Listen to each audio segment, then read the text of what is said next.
into Hastings and to the 42nd annual Sertoma 8-Man All-Star Football Classic. It's the third Saturday in June, and for the last 42 years, that means the best of the recently graduated class of seniors playing 8-man football from across the state have gathered for this all-star game. We're prepared now to meet the players of today's teams. They will be presented medals at midfield. Presentation of medals will be done by Nathan Glaus, the president of the Nebraska 8-Man Coaches Association. Nathan is from Palmer. He'll be assisted by Bob McAvey of Clarkson Lee. He's the vice president of the Nebraska 8-Man Coaches Association, along with Ron Beacom from Neely Oakdale, secretary of the Nebraska Coaches Association, and Brian Blevins from Lawrence, the treasurer of the 8-Man Coaches Association. And now let's meet the players for this year's 8-Man All-Star Football Game. From the West All-Stars, wearing number 1, Josh Urbanowski from Burwell, the son of John and Angie Urbanowski, coached in high school by Luke Gideon.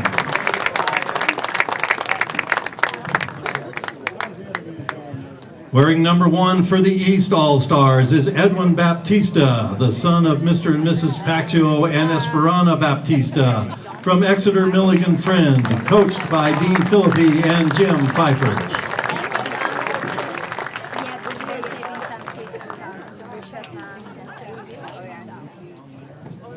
Wearing number 2 for the West All-Stars is Ty Martinson from Riverside High School, the son of Brent and Tricia Martinson, coached in high school by Joe Imus.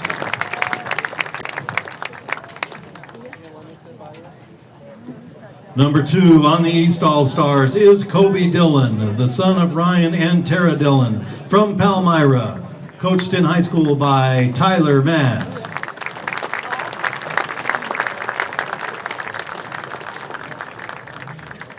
For the West All-Stars, number 5 is Chris Kester from Clearwater Orchard, the son of Jeremy Kester and Janae Kester, coached in high school by Jeff Shabram. Wearing number 3 for the East All-Stars is Jared Widener from Humphrey St. Francis, the son of Glenn and Tammy Widener, coached in high school by Eric Kessler.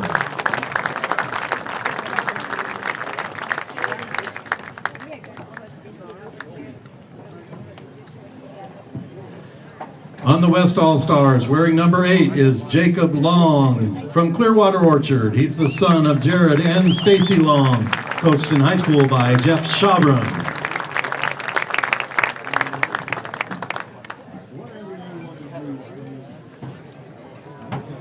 On the East All-Stars, wearing number 6 is Lane Hageman, the son of Kevin and Lisa Hageman. Lane is from Howells Dodge High School, coached by Mike Spears.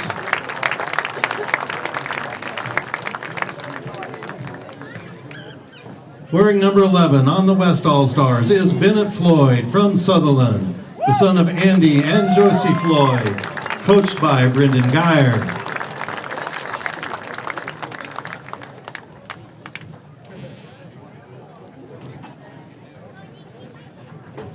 Number 7 on the East All-Stars is Josh McFarland from Elkhorn Valley, the son of Lavelle and Felicia McFarland, coached by Brandon Dittmer.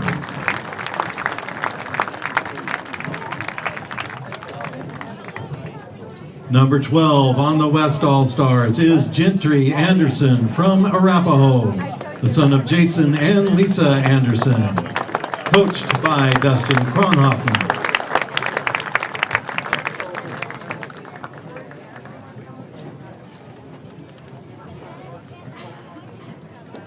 Wearing number 8 for the East All-Stars is John Christensen from Bruning Davenport Chickley, the son of David and Beata Christensen, coached by Mark Rotter and Chris Ardunoso.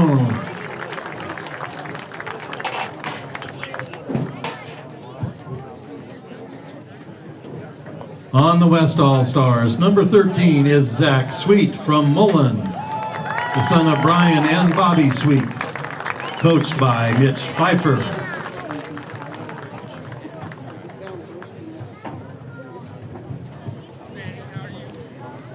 Wearing number 9 for the East All-Stars is Drew Bippus from Fall City Sacred Heart, the son of Mark Bippus and Kim Cruz, coached in high school by Doug Goltz.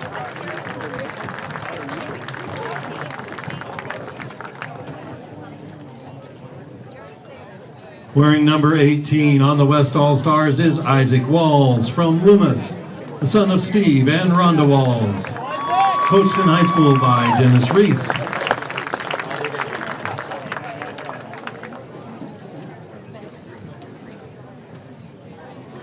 Wearing number 10 for the East All-Stars is Lane Heikkinen from Lawrence Nelson, the son of Michael and Carrie Heikkinen, coached by Brian Blevins.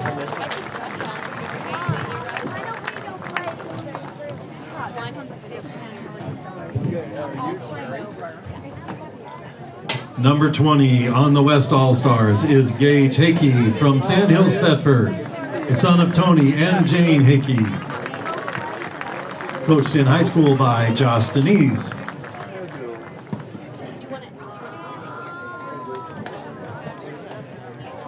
For the East All-Stars, wearing number 12 is Grant Hollinger from Cross County High School, the son of Brent and Shelley Hollinger, coached by Hayden Delano.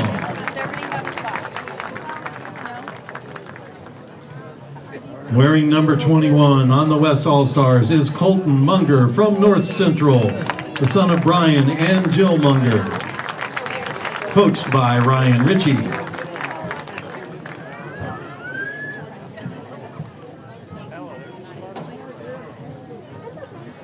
Number 14 on the East All-Stars is James Lashuk, the son of Troy Lashuk and Cindy Lashuk from Fullerton, coached by Ryan Houghton.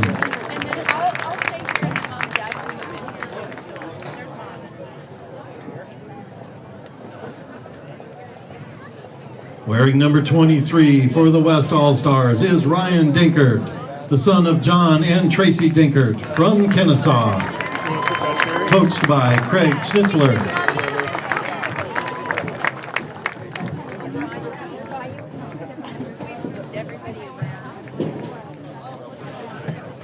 Wearing number 17 for the East All-Stars is Jake Toogood from Nebraska Christian, the son of Ryan and Rachel Toogood, coached by Carl Ostrand.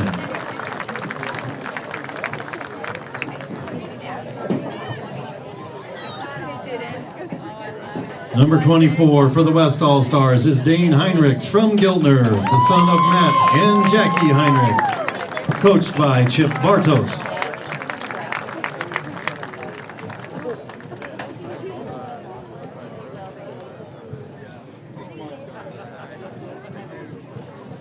For the East All-Stars, number 20 is Nora Borson from Nebraska Christian, the son of Mr. and Mrs. Clint Borson, coached by Carl Ostrand.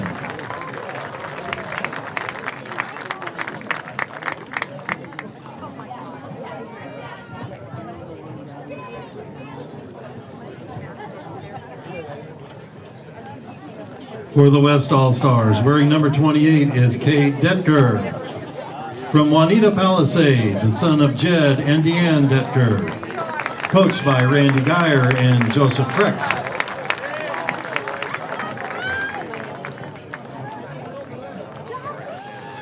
Number 24 for the East All-Stars is Anthony Hyman from Osmond, the son of Dan and Francis Hyman, coached by Scott Morrison.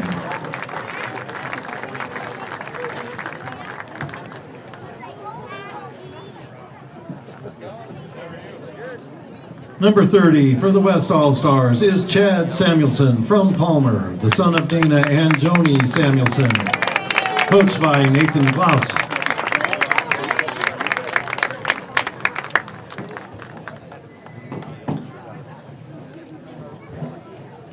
Number 29 on the East All-Stars is Gatlin Hagee from Wausau, the son of Jeff and Bernice Hagee, coached by Adrian Alonzo.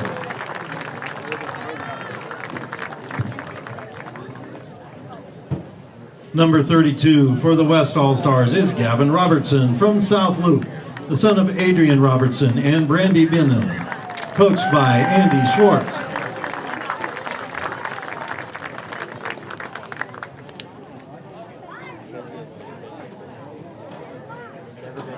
Number 30 on the East All-Stars is Kyle Smith from Allen, the son of Kevin and Kathy Smith, coached by Dave Aldrich.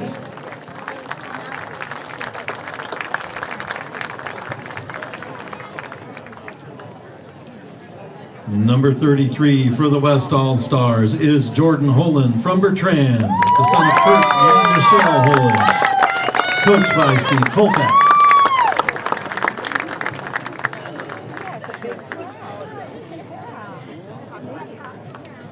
For the East All-Stars, wearing number 32 is Mitchell McAprang from Bloomfield, the son of Curtis and Christy McAprang, coached by Matt Kuchar.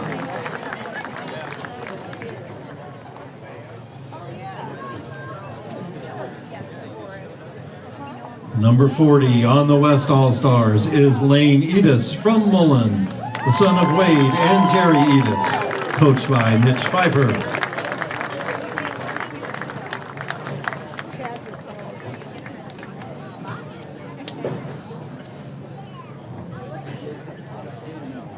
For the East All-Stars, number 33 is Austin Rice from Neely Oakdale, the son of Ron and Deb Rice, coached by Ron Beacom.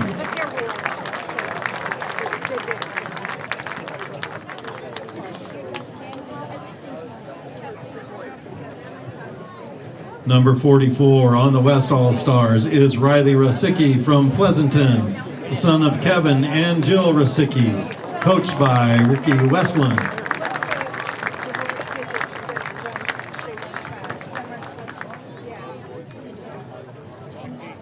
Number 44 on the East All-Stars is Jacob Shinholz from BDS Bruning Davenport Shickley, the son of Amy Shinholz, Britt O'Brien, and the late Scott Shinholz. Coached in high school by Chris Sardisono.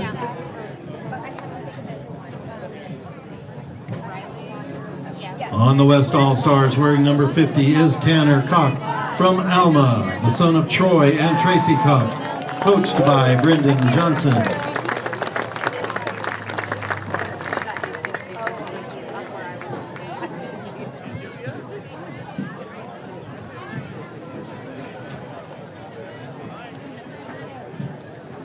Wearing number 48 for the East All-Stars is Jacob Sharp from Lawrence Nelson, the son of Lance and Tammy Sharp, coached in high school by Brian Bleving.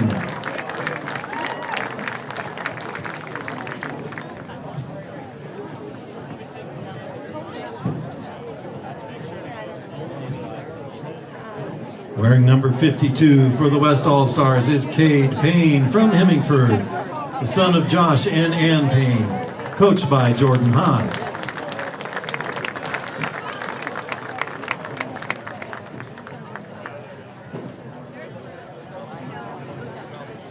Wearing number 52 for the East All-Stars is Connor Wilcox from Lutheran High Northeast, the son of Russ and Kim Wilcox, coached in high school by Darren Suckstor.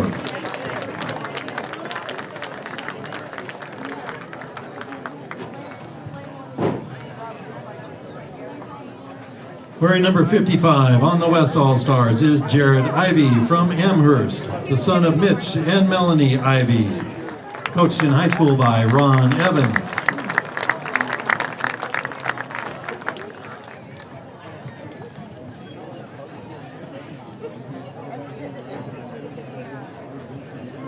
Number 58 on the East All-Stars is Peyton Ott, the son of Justin and Tammy Ott from Heartland High School.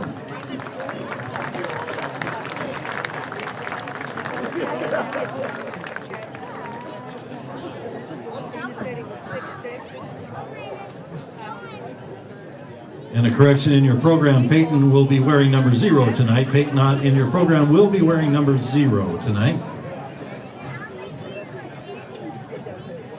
Number 56 for the West All-Stars is Skylar Brown from Overton, the son of Aaron Brown and Holly Moss, coached by Paul Huskenbeck.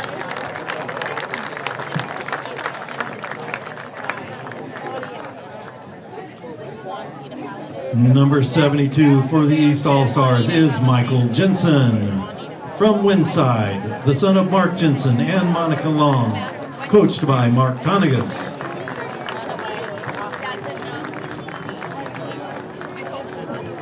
Wearing number 0 for the West All-Stars tonight is Dylan Boggs from Bertrand, the son of Ross and Angel Boggs, coached by Steve Colfax.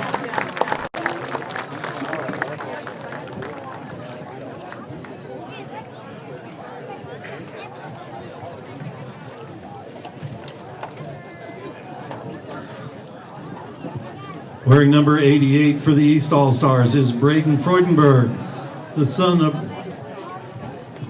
Brian and Rhonda Freudenberg from Humphrey St. Francis.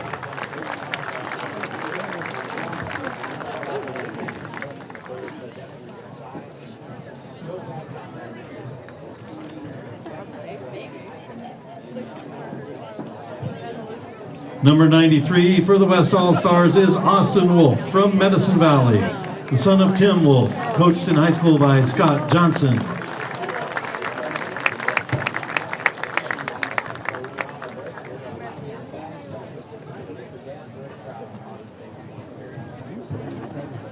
And number 90 for the East All-Stars is Jacob Kneifel, the son of Dave Kneifel and Melissa Tohig from Emerson Hubbard, coached by Joe Cabadera.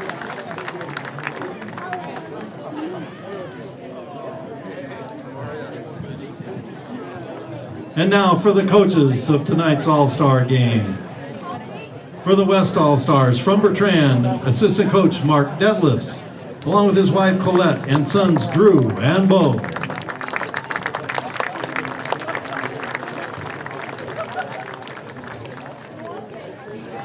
For the East All-Stars, assistant coach Eric Frinzen.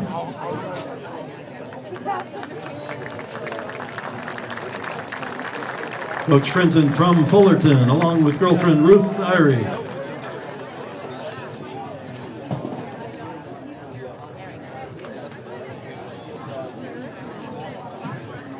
Assistant coach for the West All-Stars is Scott Jurgensen from Paxton.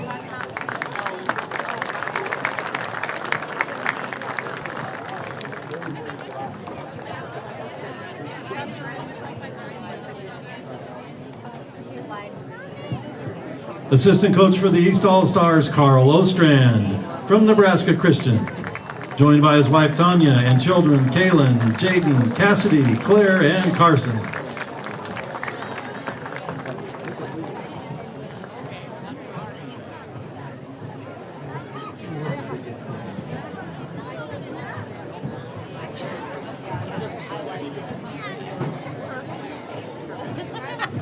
Assistant coach for the West All-Stars is Steve Neptune from West Holt, his wife Carrie and children Avery, Shaden, and Camry.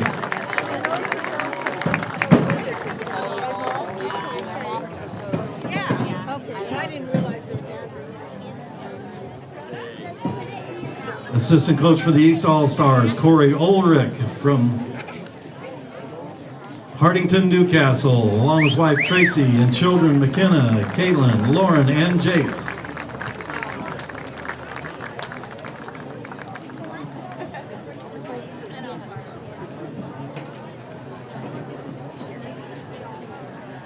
And the head coach for the West All-Stars is Jeff Shabram from Clearwater Orchard, along with his wife Amanda and his sons Gunnar and Wyatt. Gunnar and Wyatt were the student managers for the West All-Stars this week.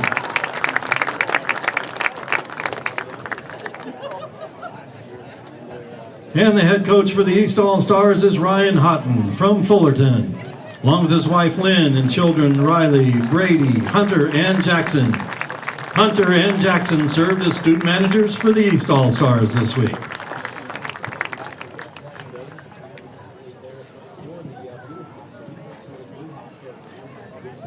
Ladies and gentlemen, the players and the coaches for the 42nd Annual Sertoma 8-Man All-Star Football Classic.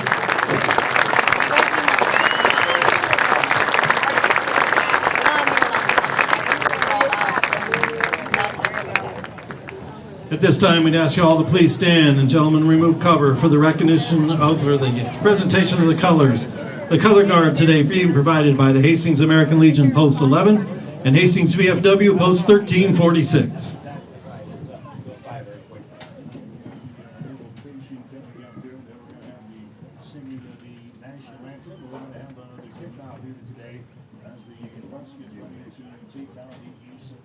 42nd annual Sertoma 8-man All-Star Football Classic here today. That's the Osborne Sports Complex. And we got the presentation of the colors here on the turf campus of Hastings College. It's set to go here today.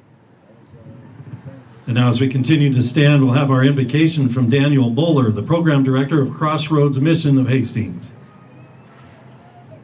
Would you bow your heads and close your eyes and have a moment of prayer, please? Father God, we thank you tonight for such a beautiful day where we can come out, Lord, and enjoy your creation. We thank you, Lord, for all of those who put their hands to this work, Father God, and we pray that your blessing would be on each one. Father, we thank you for Sertoma, Lord, and the work that they do, and, Lord, the service that they offer to their neighbor, Father God. And we give you praise for them tonight. We pray that you would just bless this group, Father God. We ask especially for tonight, Lord, that you would just bring safety, Father God, and a great time for everybody. And we thank you, we praise you, in Jesus' name, amen. And now for our national anthem is sung by the Hastings Chorus of the Plains.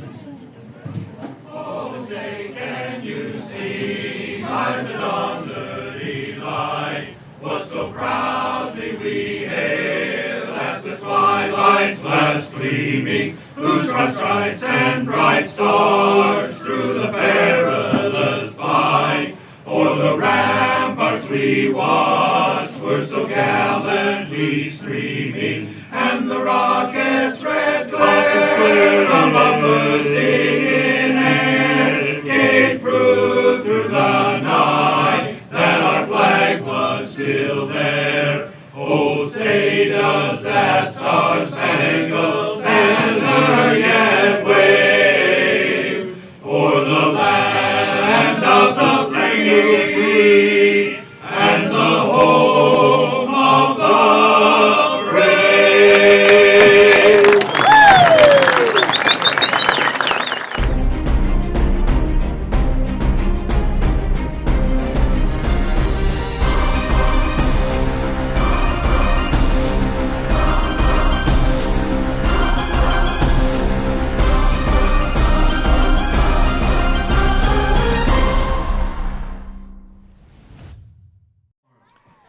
Good afternoon, everybody, and welcome to Hastings College and Lloyd Wilson Field for the 42nd edition of the Sertoma 8-man All-Star Classic. They have met every Father's Day Saturday for now 42 years. The best 8-man players in the state of Nebraska gathering here in Hastings for a week of festivities and practices for the players and as part of the Sertoma group that makes up, that puts on this event. It is a worthwhile and a lifelong memory for these players. What we get to see on the field tonight is just a part of what these guys experience throughout the week, though.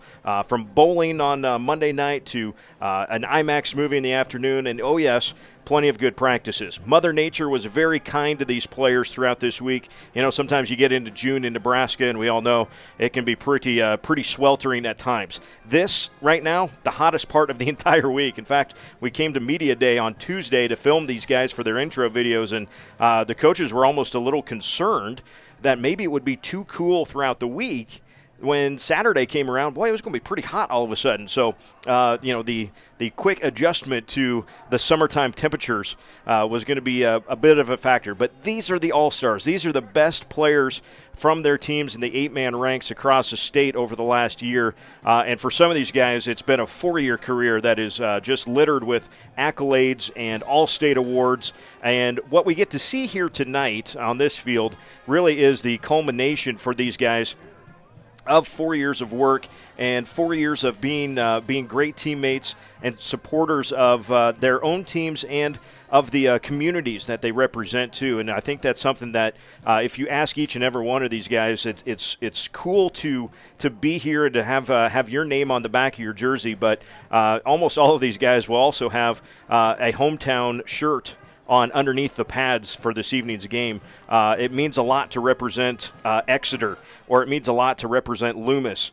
or Kennesaw or Giltner and places all over like that across the state. And this is a great a great way to kind of kick off the. For some of these guys, it's the last time they'll ever put pads on, and for anyone that has ever played football in some capacity, you know that the last time you put the pads on, it is a very special time because you can kind of, to a certain extent, you could play basketball for a long time. You could play baseball or slow pitch softball for quite a while in your life. You could play golf for almost all your whole life. Tennis, a long, long, long time.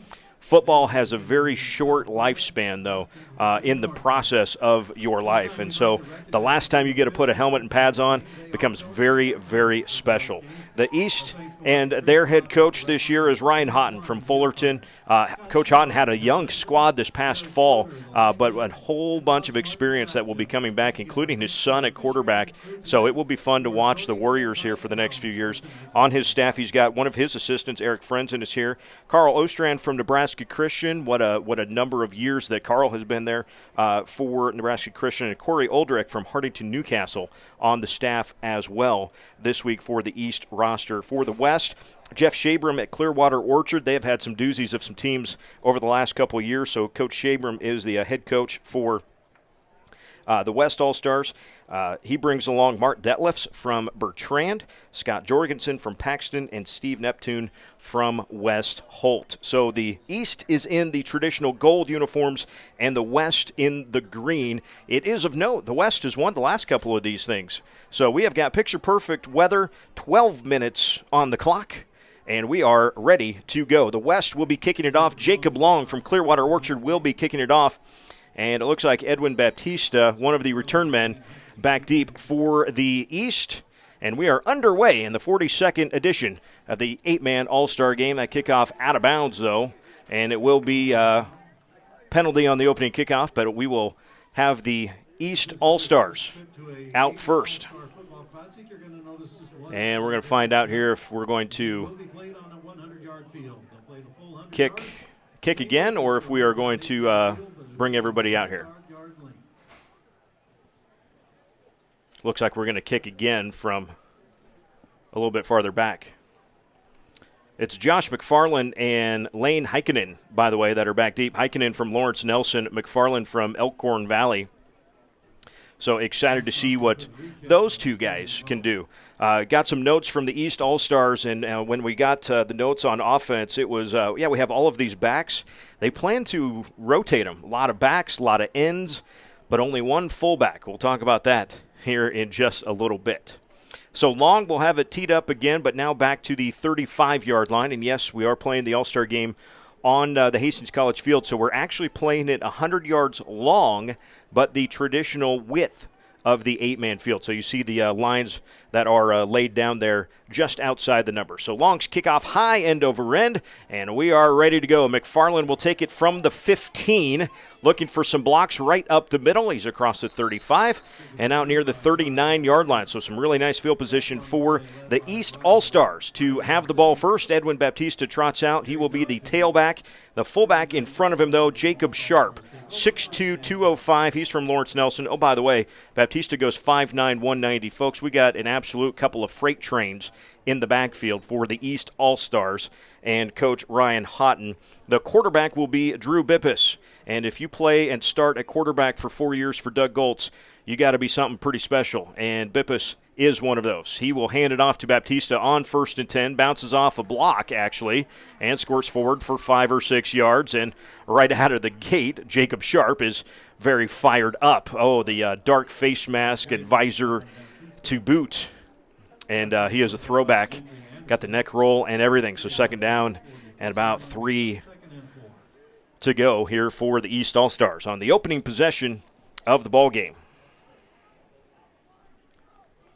Again, the tight eye formation, and this will be Baptista with a spin move in the backfield and another right at the first down marker, and he's got a first down across midfield.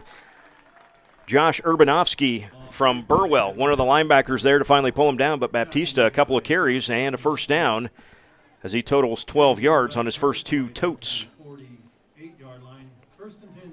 Hastings College, Lloyd Wilson Field tonight. A special setup if you have family that are here at the stadium. They are able to watch one of our live cameras as we have it plugged straight into the video board, which is kind of cool. Again, if you're watching us online, you have no idea what that means. But trust me, your family that's here, they know. This is the little fullback trap right up the middle, and a tough yard or two for Sharp there. Well dissected by Gage Hakey from Sandhills Thedford, a defensive lineman for the West All-Stars. But like we said, a good tough run. They will mark it to the 45-yard line, so full 3 yards there for Sharp when he was really kind of hit at the line of scrimmage.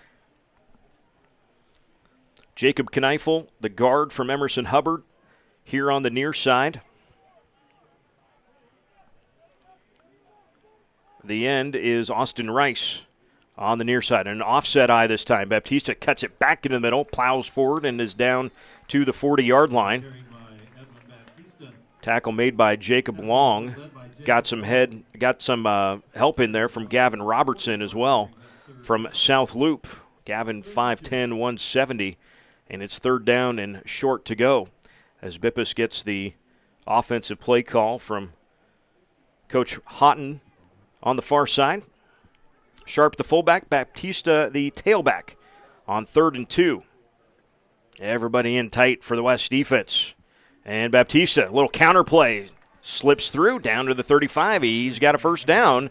It's been all on the ground. Baptista, Sharp, Baptista. And another first down for the East All-Stars. Rolling right along here on the opening possession of this first quarter.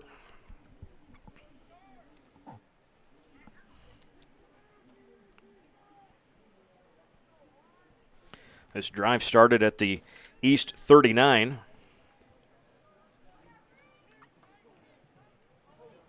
Now Sharp will offset slightly to the right. Bippus under center.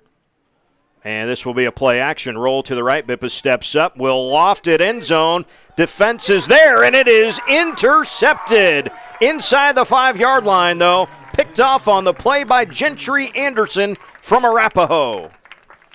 Anderson dropped back. It was double coverage, actually. And Bippus lofted that one up as he stepped up in the pocket and didn't see the under coverage. And the first turnover of the ball game belongs to the West. First and 10, West on their own 3.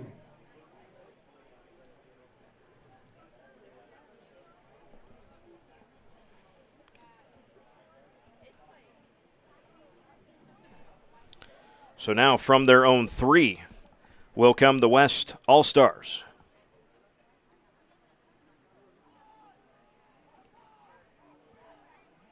And a quick hitter.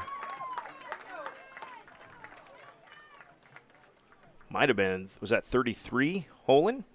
Jordan Holland. Again, expecting plenty of guys to carry it really on both sides. And again, a quick hitter. The starting quarterback, by the way, is Chris Kester. Chris is from Clearwater Orchard, 6 foot, 175. So he gets to play for Coach Shabram one more time here today. A couple of the quick hitting running plays, though, have netted a good 9 yards. So it's 3rd and 1 here. Third and 1.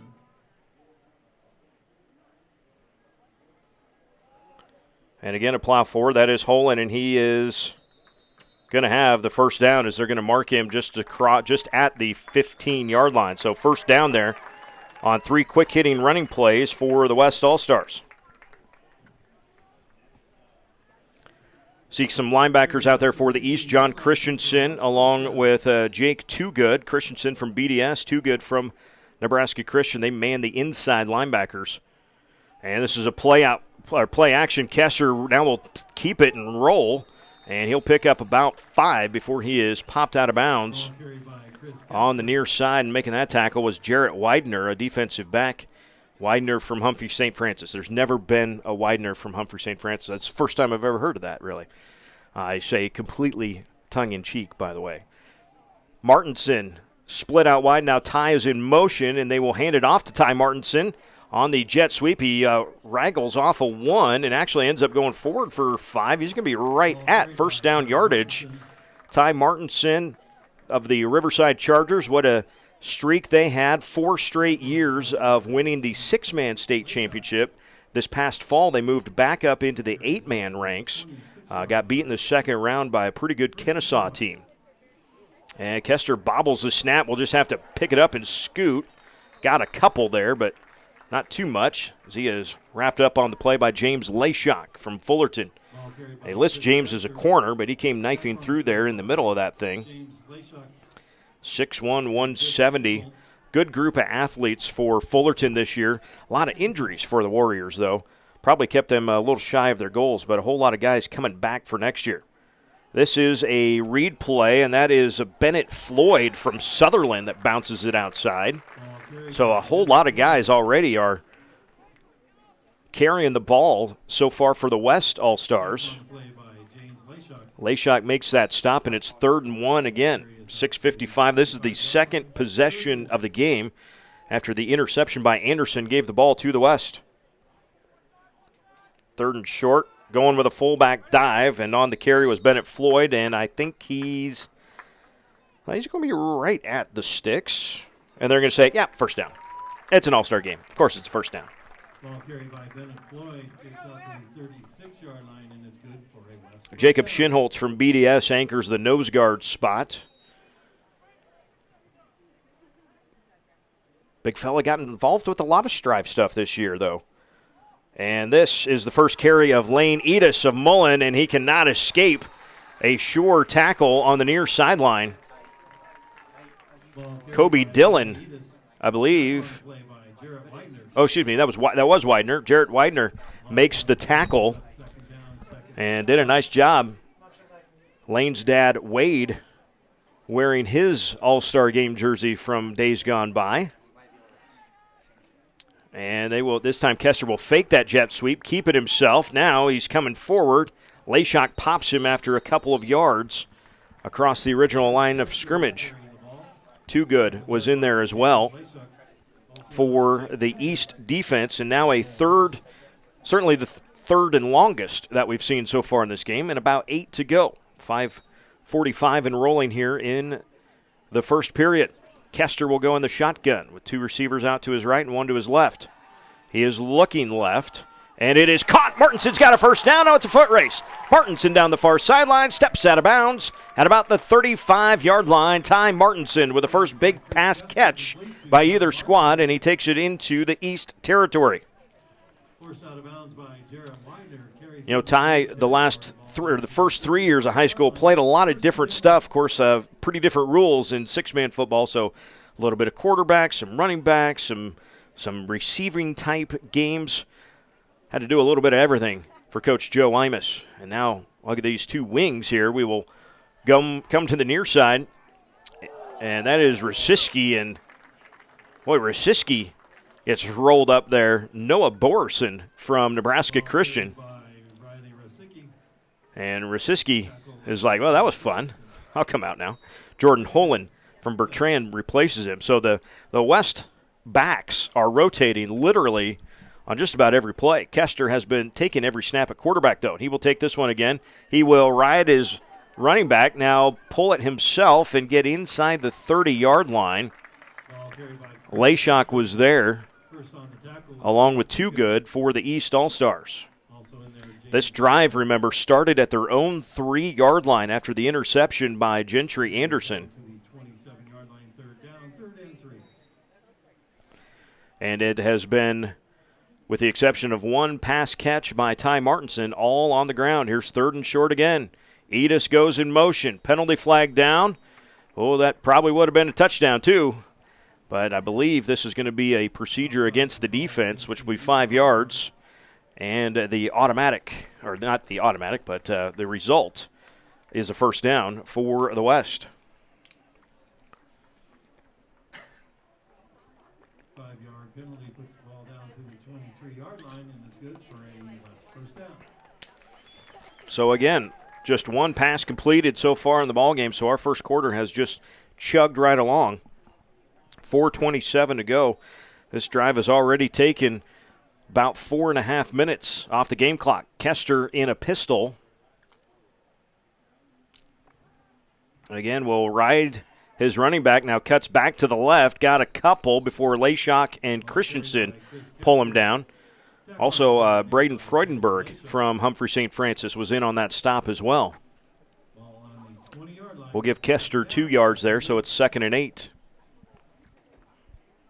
At the 4-minute mark of the first period. This is the first possession of the game for the West. As Edis will be an offset wing in the backfield. That's Bennett Floyd behind Kester under center. On 2nd and 8, Edis in motion. Give it to Lane. No, fake it.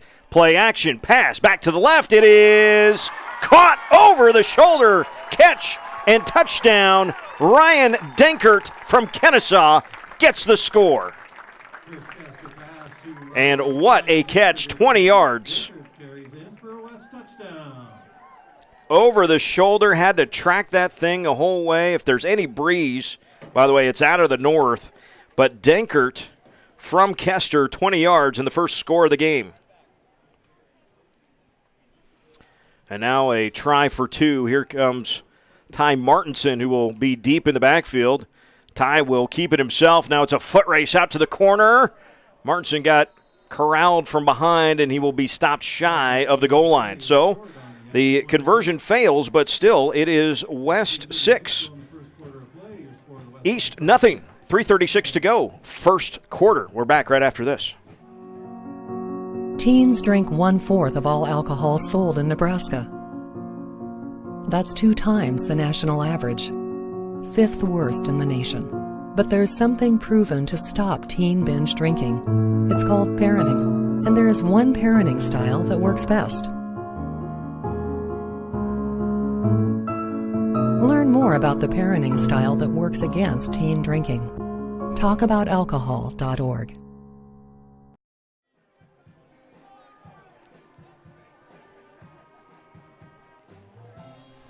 Five minutes and 17 seconds off the game clock, 97 yards, only 2 passes complete, but the second one was 20 yards to Ryan Denkert from Chris Kester to complete the 97-yard drive.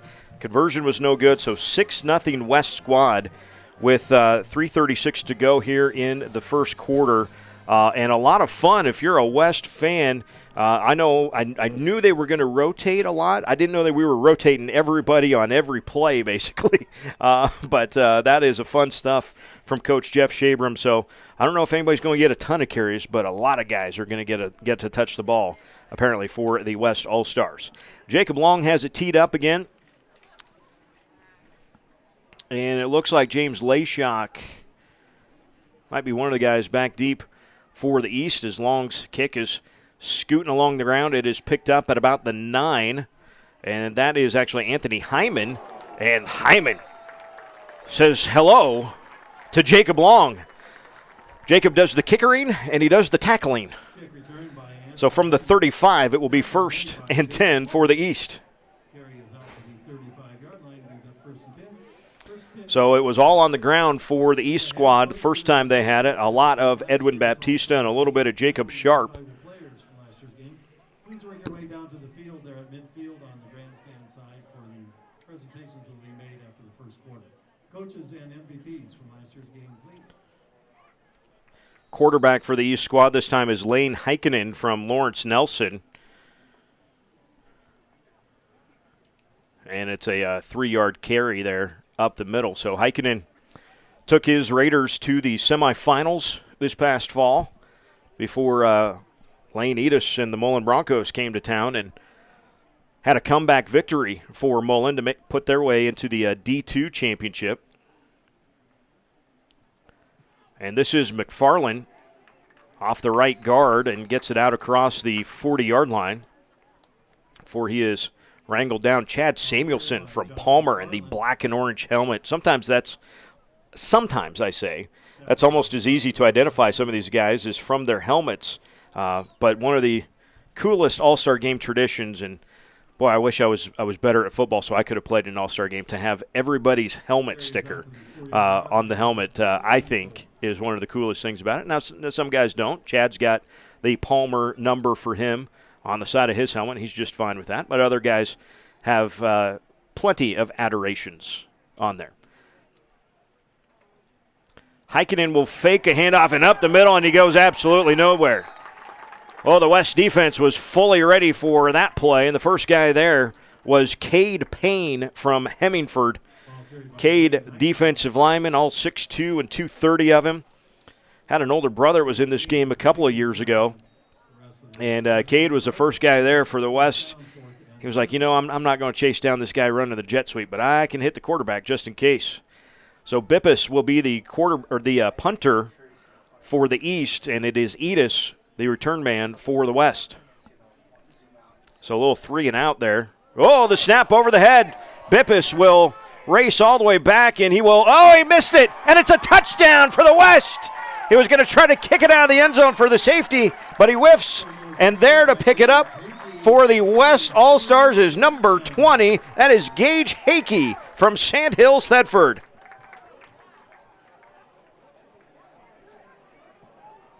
So Hakey gets the fumble recovery. 2 possessions and 2 turnovers by the East.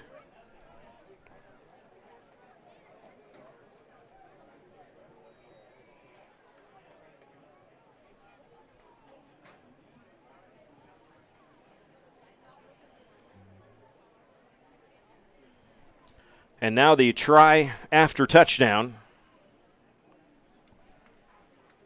This will be Dane Hinrichs that will be under center with Edis in motion.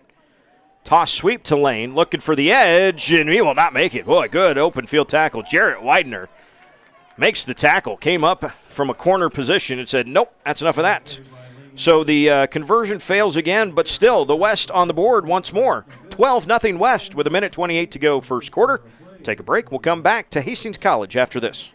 It's thanks to you that we're where we are today.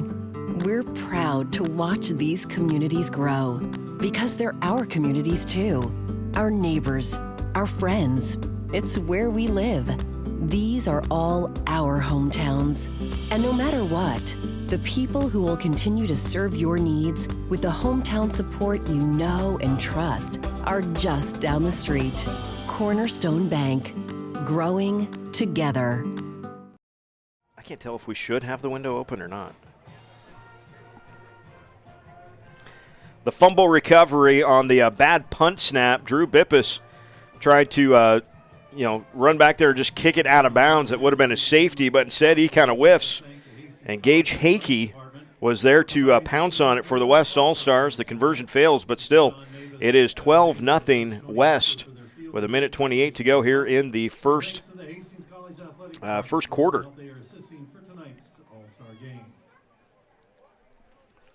Coming up in halftime, we'll let you take a listen into the Hall of Fame inductions for the second class of the 8-man Hall of Fame. This is Heikkinen from his own 4-yard line. Long run back to the middle of the field and a great open field tackle. Boy, these West guys. Samuelson was the second guy there, but the first guy, I believe, was Isaac Walls from Loomis. The DB, 5'11", 180. So a nice tackle by Walls, and it will be 1st and 10 from their own 22 for the East. So the East has gone a nice drive, but thwarted by an interception down at the 3, and then they go 3 and out and have a punt snap over the head of Drew Bippus. He goes back under center with Sharp and Baptista behind him. This will be Edwin right up the middle, and he keeps the feet chugging, but he lost the fumble, and it's scooped up by Gentry Anderson, who's got his second turnover of the game. Fumble on the play, recovered by Gentry Anderson. West All-Stars take over, 1st and 10. Well, one play is all that was. Luke Gideon, if you could please report down to the field and midfield. And it will be 1st and 10 from the East 27. With 1:15, the West threatening to just blow this thing open right away. It's Heinrichs in the shotgun with a couple of receivers to the left and one to the right.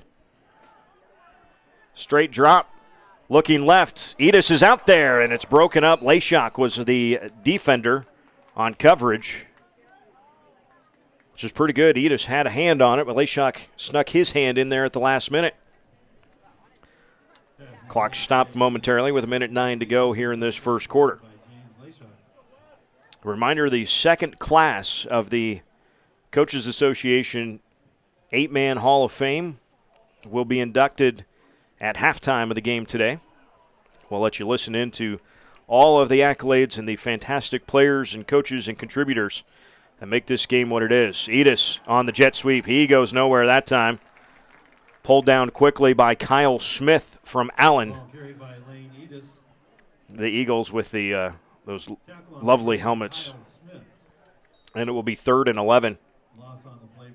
That bright blue. You know, you don't see a lot of blue helmets anymore. Ty Martinson's on the near sideline going, I got a blue helmet. But 3rd and 11 now for the West, so a chance for the East. Probably 2-down territory here. As Heinrichs takes a snap, looking left, pump fakes, now will step up. Now where's he going to go? Still looking, can still throw this thing.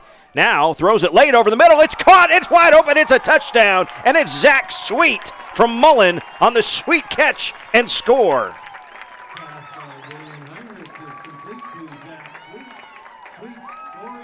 So the scramble play works. Heinrichs buys himself a ton of time. Zach Sweet finds himself in the end zone. And with 25 seconds left in the first quarter, already a 3-score lead for the West All-Stars.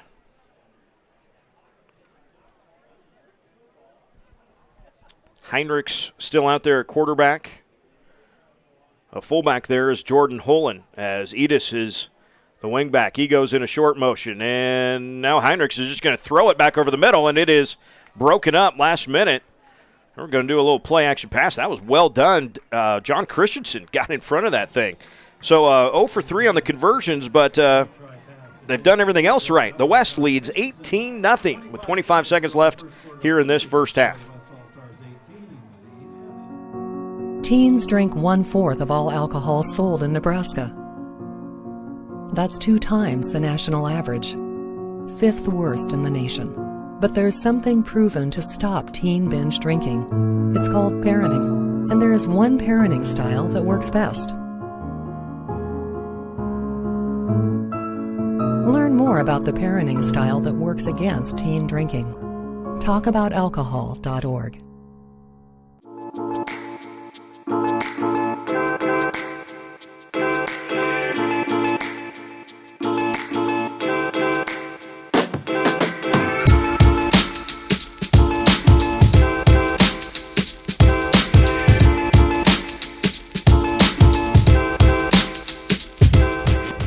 Well, it's 18-0. West on top. They have been fantastic on defense, forcing turnovers, and then they have been efficient on offense. They've had it twice. They've scored twice.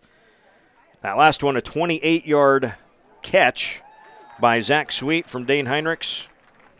A connection from Giltner to Mullen, if you're pinning that one on the map.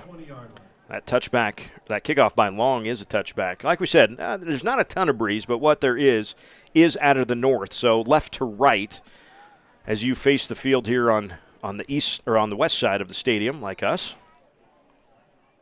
A lot of media on hand tonight. So we got our Ben Milhorn is running around somewhere too. So you can expect some great photos and videos coming up in the next week or so.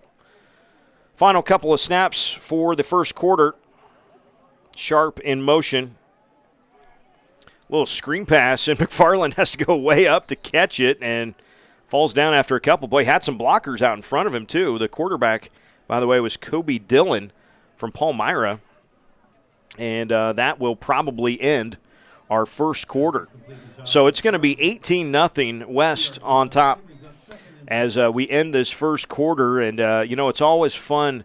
I think I counted, and it was real quick, so I think I counted 4 different players that dads had the jerseys on and the introductions at the beginning of the game.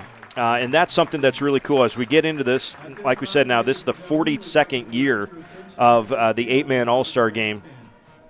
Something that is really fun to kind of watch and see is the dads that come back and have their sons playing in this game as well. And I know one of them that we saw was Lane Edis from Mullen. His dad, Wade, sporting the number 16 from back in the day. Something else that's a little bit different, I think. We used to do the alternate back and forth on the numbers and just line up by size as well.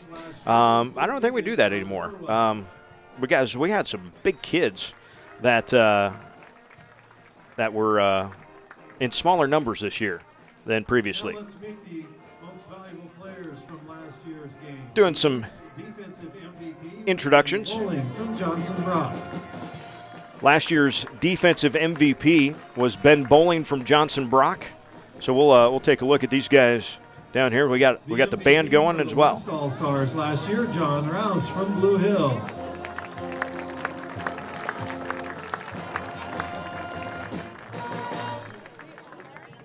The most valuable player on the offense last year for the East team was Trevor Havlovic from East Butler.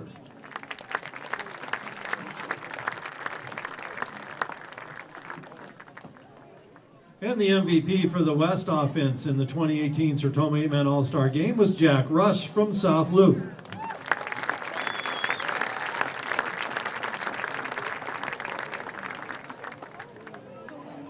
This year's MVPs will be announced at the end of the ball game. The Nebraska 8-Man Football Coaches Association would also like to recognize Secretary Isaac Frex from Alma. Isaac served as secretary from 2012 to 2018 for the Coaches Association. Thank you, Isaac, for all that you have done for the association. Isaac Frex there getting that last plaque and award and recognition from the Coaches Association. Yeah, Isaac was actually a pretty instrumental in getting us at Strive into this game. So thank you, Isaac, for everything that you've done over the last few years. And now Nathan Glaus from Palmer has kind of assumed Isaac's duties, along with Brian Blevins from Lawrence Nelson. So the East has it. 2nd down and 7 as we begin this second quarter of play. Baptista with a little bit of space on the toss sweep. He will get it out to the 30-yard line. That will be first down yardage for Edwin Baptista and the East All-Stars. Samuelson from Palmer was in on the tackle for the West. Also coming up from the safety spot was Gentry Anderson, who already has a couple of turnovers that he has taken away from the East squad. Gain is good for a first down, 1st and 10. Moving almost to the 31-yard line, actually. So Baptista, the tailback. Dylan, the quarterback, and this was Edwin on the toss sweep to the far side. By Edwin Baptista, tackle by Gage Hakey. Hakey in on that tackle, about 3 yards though. We mentioned Baptista this year playing for Exeter Milligan Friend. Edwin's actually from Friend. It was a new co-op this year between Exeter Milligan and Friend to make up the Bobcats, and Dean Philippi, who has been coaching football, I think, with Pop Warner is when Dean started, actually, way long time ago, was still the head man, and boy, Edwin was just the perfect guy to put at tailback for Coach Philippi's offense, and it looks an awful lot like this one. Give it to that guy deep in the backfield a whole bunch of times and let him run over somebody. Baptista's got it out to the 40. That's 9 yards on 2nd down, I should say, and it will be 3rd and 1. Samuelson credited with another tackle for the West All-Stars. Brings up 3rd and 1.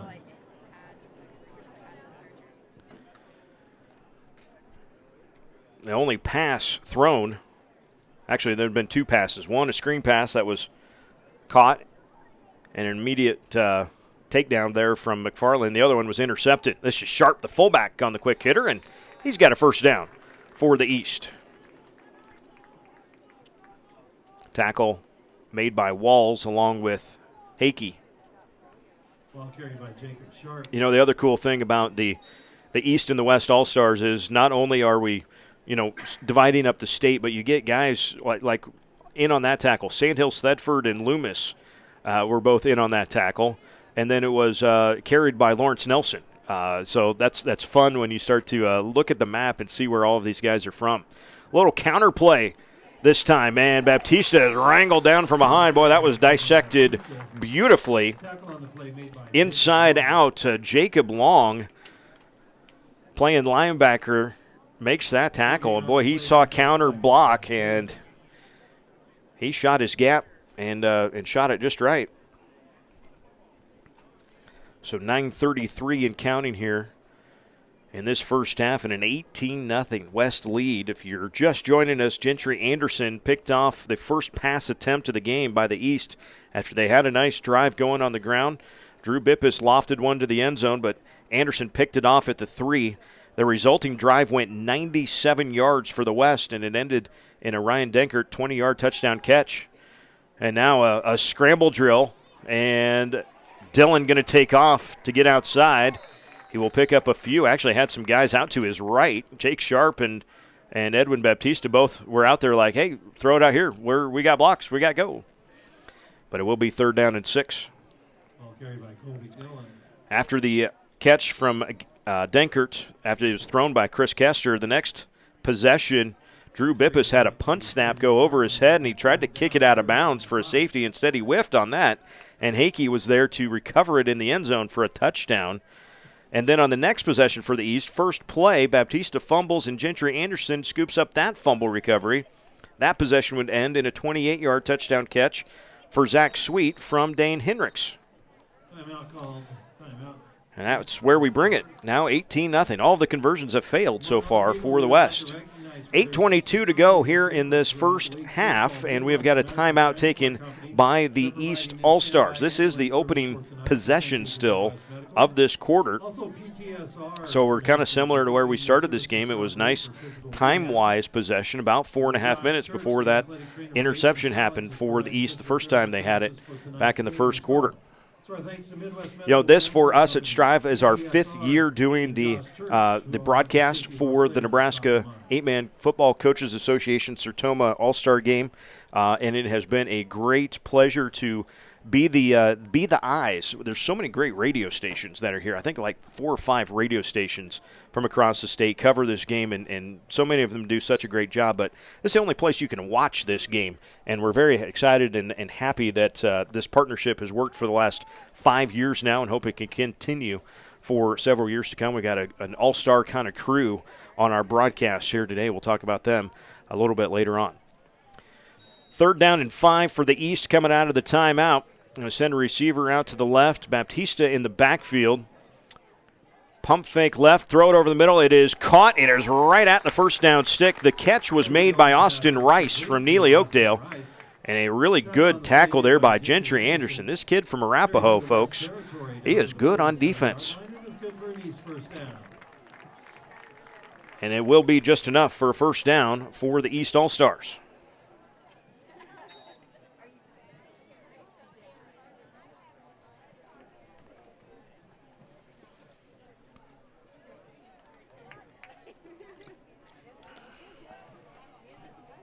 Dillon again in the shotgun with a back on each side and a receiver on each side.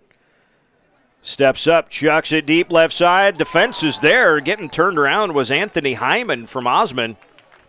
Well done by Anthony as he breaks up the pass. That was Heinrichs. I'm looking at the wrong roster there. On the play by Dane Heinrichs.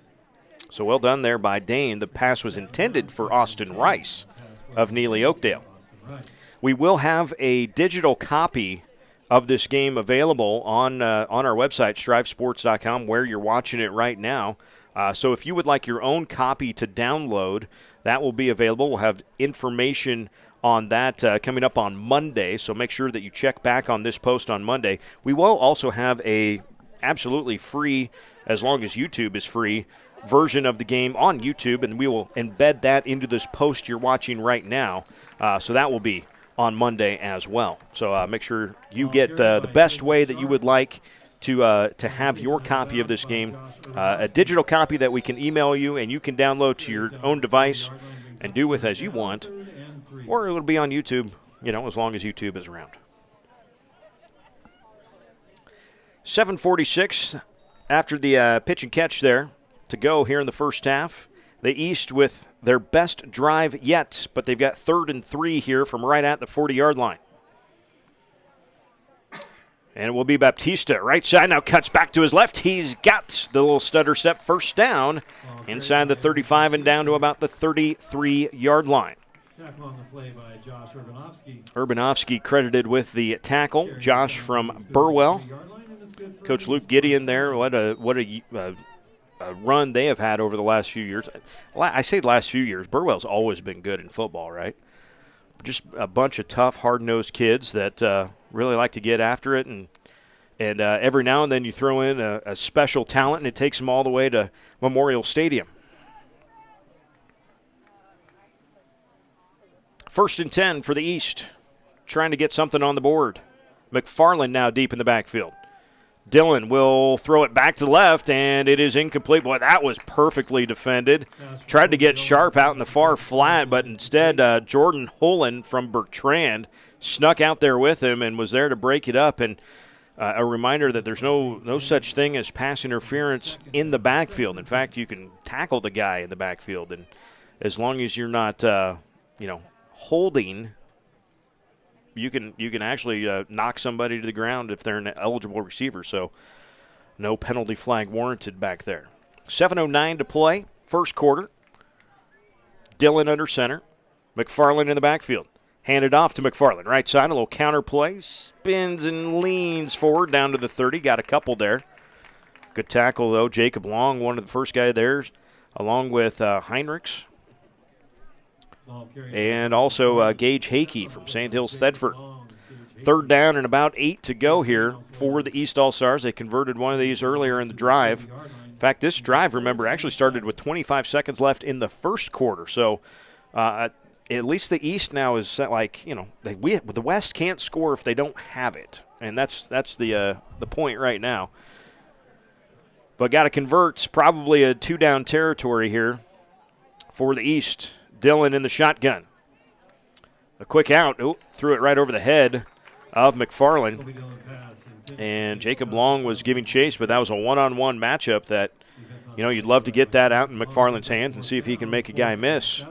And instead, it will bring up 4th down and all of 7 yards to go.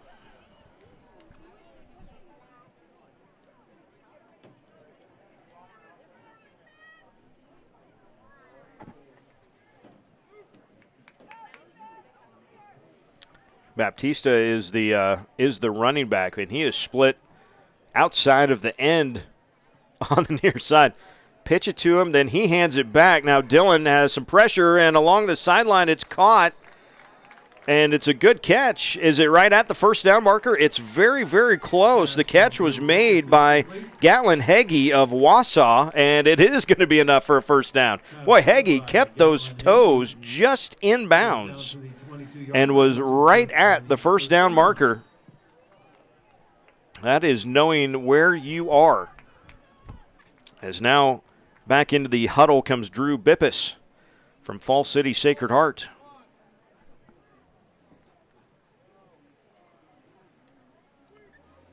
Sharp the fullback, Baptista the tailback, and Bippus rolling out to his left. Tough throw, but a man is wide open and lunging. Give it to him. Touchdown for the East. It's Austin Rice of Neely Oakdale. 22 yards on that one. Austin Rice was wide open on the little tight end crossing pattern. And Drew Bippus, that is a tough throw for a right-handed quarterback rolling to his left. How about that drive was over 6 minutes.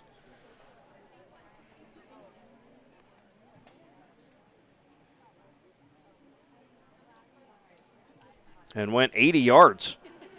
And popping into the end zone for the East, that is John Christensen. He did that once or twice for the BDS Eagles over the last few years. And we got a ball game, 18-8 now. The West still leading, but the East is on the board. We'll come back to Hastings College and the 42nd Annual Sertoma 8-Man All-Star Classic after this.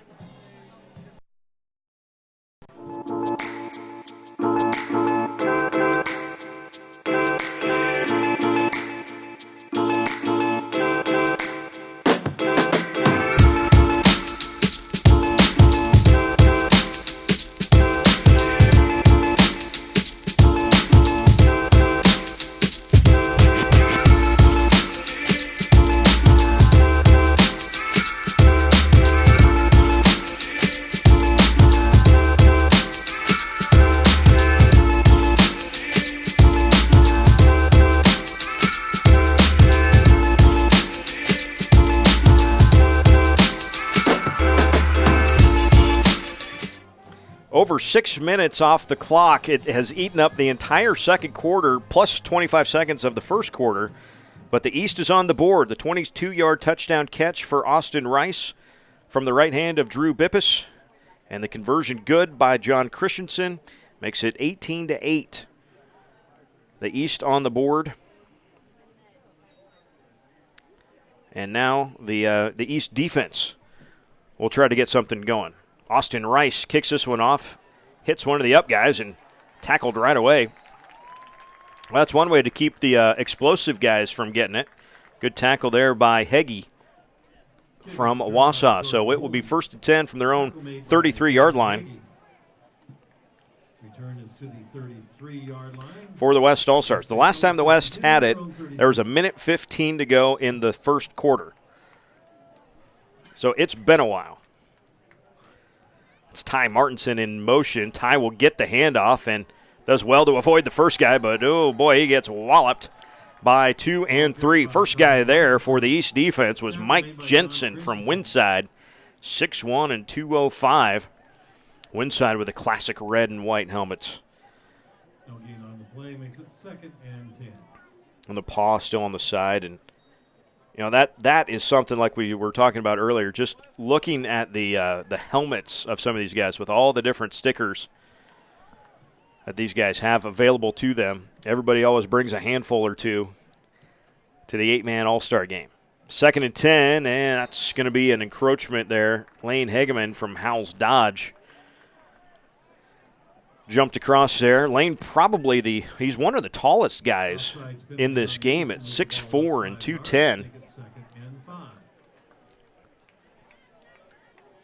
Austin Wolf goes 6'3", 195 for the West. Cade Payne is 230 pounds. Kneifel, 245. Trying to get away. Kester evades one. Now he's just going to chuck it. And near sideline, well, I tell you what, Edis almost had a chance to get over there for it, but Chris Kester did a marvelous job just avoiding a huge loss there. And his team, instead of 3rd and 20, will still have 3rd and 10 after the incomplete pass. So the East defense, 3rd and 5, not 3rd and 10. Coach Shabern was like, no. We got 5 on first down. You can't take that away from us. 3rd and 5 now.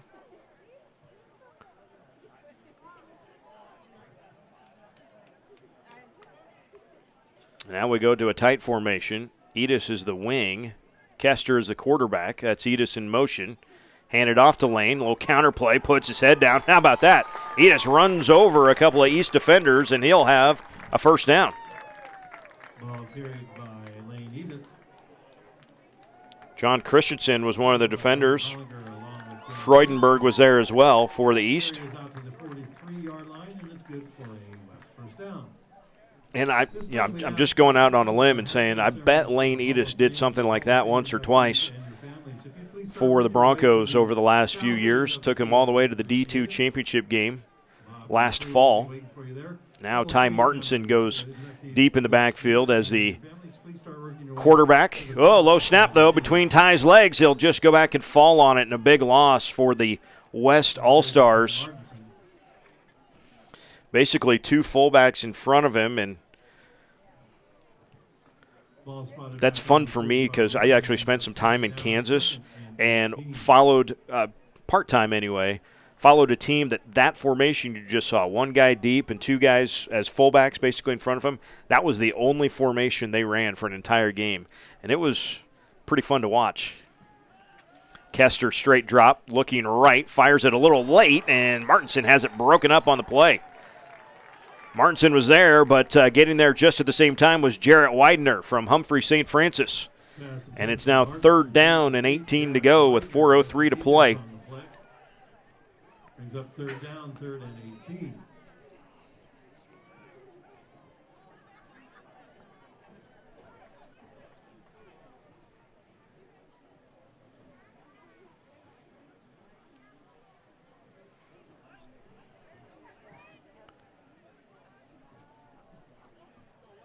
Colton Munger as the receiver split out to the right side. Kester looks that way initially, now comes this side, and Denkert is their intended receiver with 2 guys on him.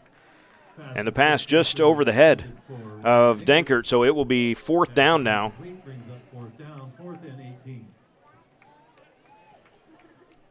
And it will be punting time. So Kester will be the punt man for the West.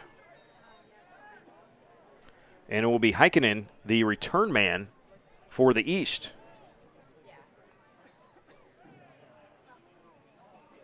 Good snap that time. High and wobbly kick over the far side. Heikkinen will let it bounce and roll. He'll get away now, and that's field turf. You don't get to play on field turf a ton in 8-man football, but that took a nice bounce for Kester all the way down to the 21-yard line of the East. But the East does get it back with 3:42 to play, and they will take over at their own 21-yard line. 2 timeouts to work with. I see Baptiste out there, and also looks like Coach Houghton is going to send Lane Heikkinen out at quarterback this possession for the East. 18-8. They went 80 yards last time they had it. A whole bunch of them went on the ground, but the touchdown went to Austin Rice from Drew Bippus. It's a little inside counter this time, and it's Sharp, the fullback, that slips outside, and he is right near first down yardage. Ball carried by Jacob Sharp. In on the tackle was Gentry Anderson from Arapahoe, who has started this game off with an interception on the first possession, and then he had a fumble recovery 3 possessions later. 9 yards, though, for Sharp on that first down carry, so it's 2nd and 1. Clock rolling as we're a little over 3 minutes to go in the first half. Heikkinen will go under center. Handed off Baptista. The ball is free, and it is scooped up. I think Heikkinen might have got back on top of that thing. He did. Heikkinen was the second guy there, but Hakey couldn't quite secure it. And Heikkinen able to save it for the East All-Stars. It is a loss of about 4, though, and it will be 3rd and 4. But still the possession remains with the East with 2:40 to go in the first half. A reminder coming up in halftime, the second class of the 8-man Hall of Fame will be coming up. We'll have the introductions of the players, coaches, contributors to the game of 8-man football in the state, and they are some good ones again this year, folks.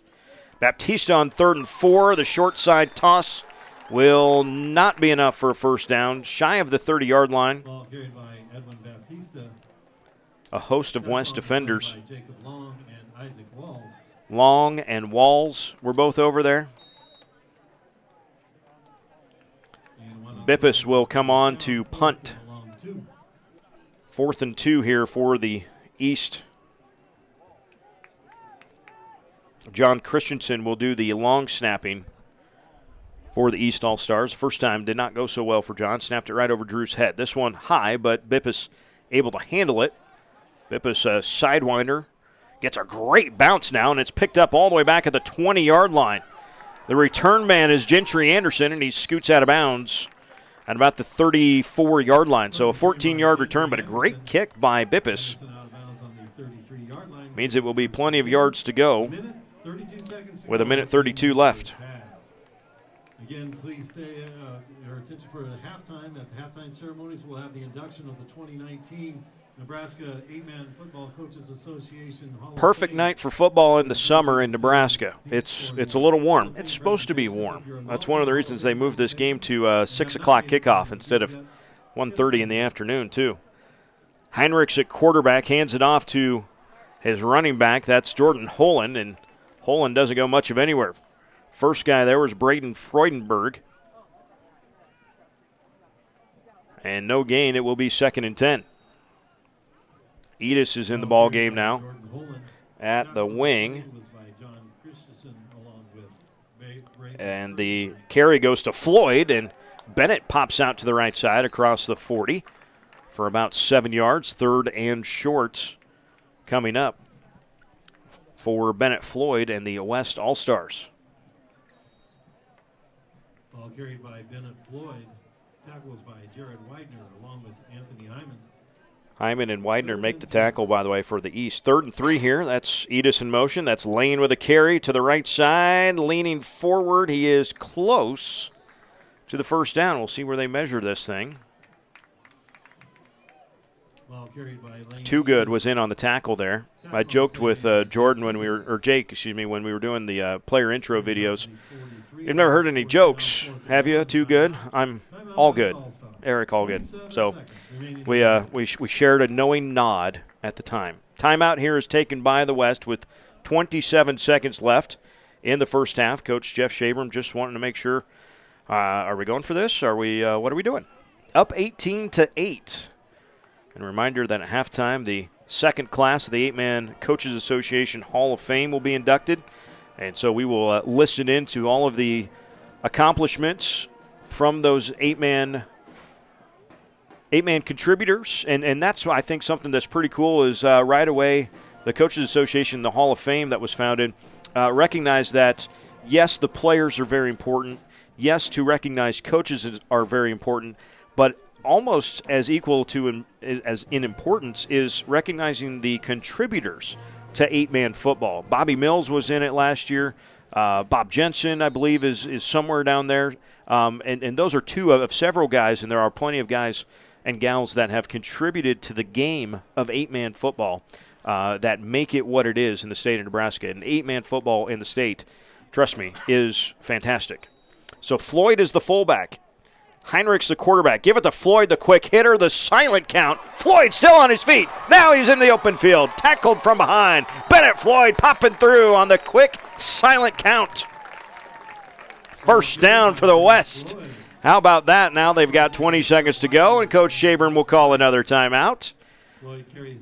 So 1 timeout remaining for the West after this one. Well, not only did it get the first down, Floyd just about popped that thing all the way down the field.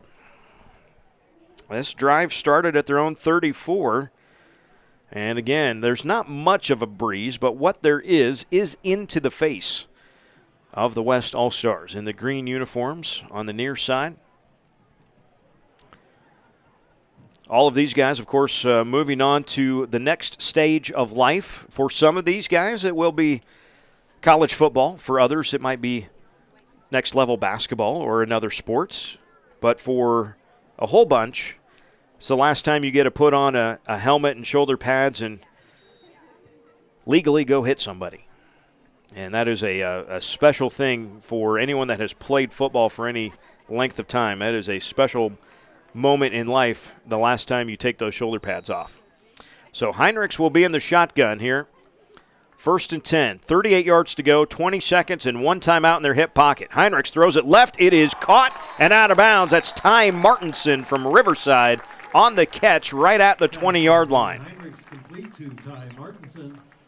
Okay, well, one more of those would be just about right. Took 6 seconds off the clock, so 14 seconds to go. So to the left side, that is Zach Sweet and Ty Martinson.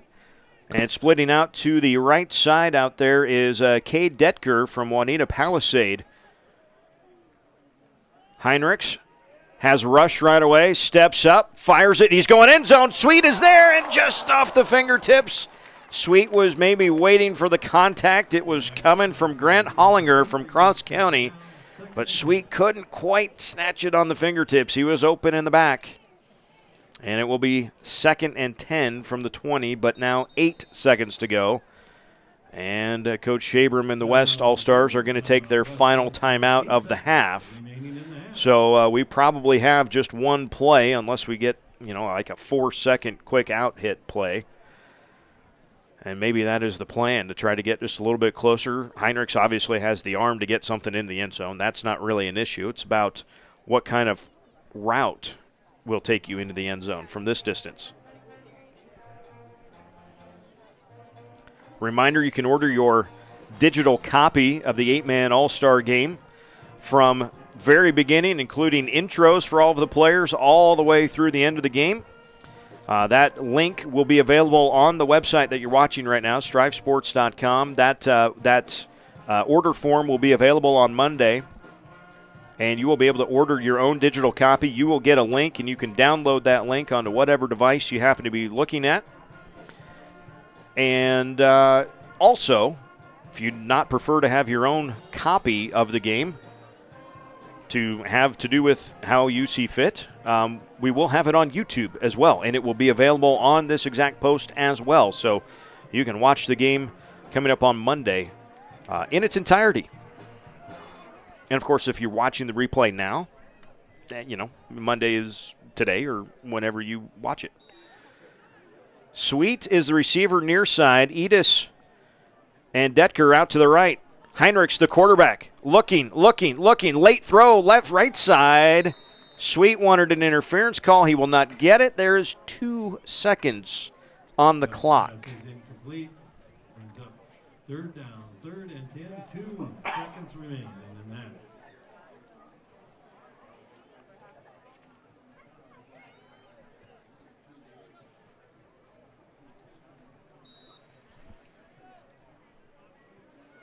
So now we'll see what the West squad will draw up.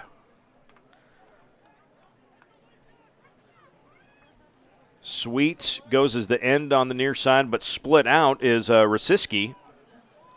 Edis and Detker out to the right side. Henricks with only 3 guys blocking, and they all come straight through, and Heinrichs just has to get rid of it, and that's how the first half ends. So the East stands up on defense at the end of the half, but the West leads it 18-8 at your halftime break. Coming up, we'll have the introductions and accolades read off for all of the second class of the 8-man Hall of Fame. That is coming up here at halftime. Stay with us on strivesports.com. My name is William Scarf. I'm a diesel tech here in York, Nebraska for Truck Center Companies. Before I started working here, I helped a smaller mechanic shop, and I did some work here and there. And then I started working on some engines at home in my shop. And then that's when I kind of got my jump with diesel. I've liked the experience they're giving me, the hours they're able to give me, and just the training and all the accessories. Pay is good, benefits are wonderful. Basically, they offer basically all benefits. Pretty happy that I was able to find it so quickly, right after high school basically. It was really jump right into it, and turns out to be a really good place to start a career.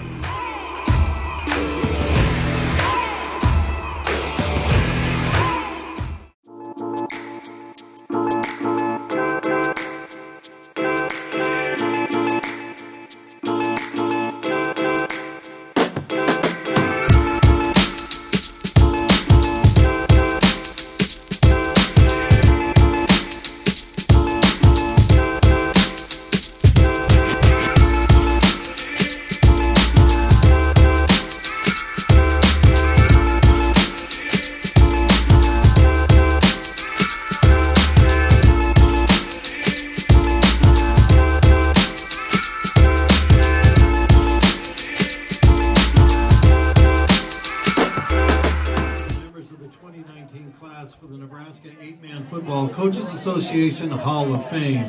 This is the 3rd class to be inducted into the Coaches Hall of Fame. The Nebraska 8-Man Football Coaches Association would like to express their sincere appreciation to Pinnacle Bank for being a primary sponsor of the Hall of Fame. Now let's meet the 2019 class for the 8-Man Football Coaches Association Hall of Fame. From Sargent High School, Casey Barron. In the early to mid-1990s, Casey stood out as both a running back and defensive end while leading the Bulldogs to the 1994 state semifinals. His dominance on both sides of the ball saw him achieve multiple honors during his prep career. First team All-Loup Valley Conference, first team All-State, 8-Man Defensive Player of the Year. After his senior season, he moved on to Shadron State College, where he earned 3-time Rocky Mountain Athletic Conference defensive end. Casey became the first player in Eagle history to earn first-team honors as an All-American and academic All-American in the same season in 1998 and 99. In the year 2000, he was named the RMAC Defensive Player of the Year and the Omaha World Herald's Nebraska State College Athlete of the Year after compiling career marks of 182 tackles, 35 quarterback sacks, and also adding 11 touchdowns as an offensive goal line fullback. Casey was inducted into the Chadron State Hall of Fame, the RMAC Hall of Fame, and later named to the RMAC's All-Century Team. He was also inducted into the Nebraska Football Hall of Fame, and now the Nebraska 8-Man Football Coaches Association is honored to now welcome him into the 8-Man Football Hall of Fame class of 2019. Casey is joined by his family. Casey Barron.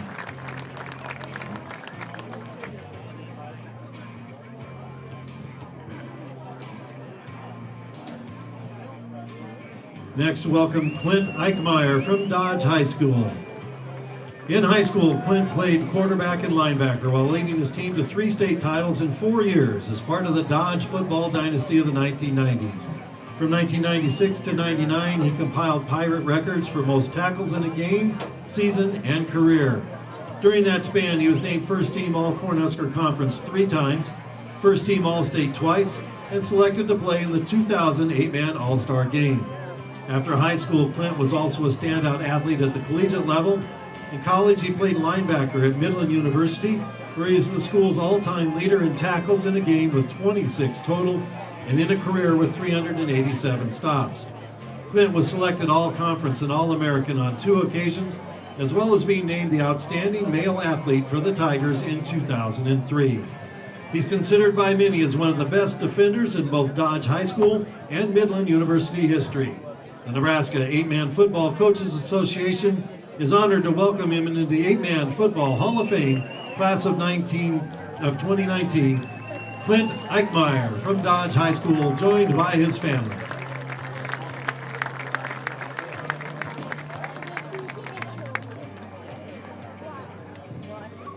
Now welcome Corey Eichmeyer from Dodge High School. From 1993 to 96, Corey led the Pirates to 3 state titles, and in the process established one of the most prolific rushing careers in the history of Nebraska 8-Man football. Alongside Hall of Fame coach Gordon Pillmore, he helped build the original foundation of the Dodge football dynasty of the 1990s. Corey rewrote the state's history books while leading the Pirates to the 94, 95, and 96 state titles. He set national records with 1,021 points in a career, 448 points in a season, 68 touchdowns in a season, and 41 career 100-yard games, 22 of them in consecutive games. In his senior season, he rushed for 2,965 yards, on the way to setting the all-time state record for career yards at 8,763. Corey received first-team All-Cornhusker Conference honors 3 times, was named first-team All-State 3 times, and was also selected to play in both the Shrine Bowl and the 1997 8-Man All-Star Game, where he was named that game's most valuable offensive player. He later finished his playing career at the University of Nebraska at Omaha. The Nebraska 8-Man Football Coaches Association is honored to welcome Corey Eichmeyer into the 8-Man Football Hall of Fame class of 2019. Corey is joined by his family.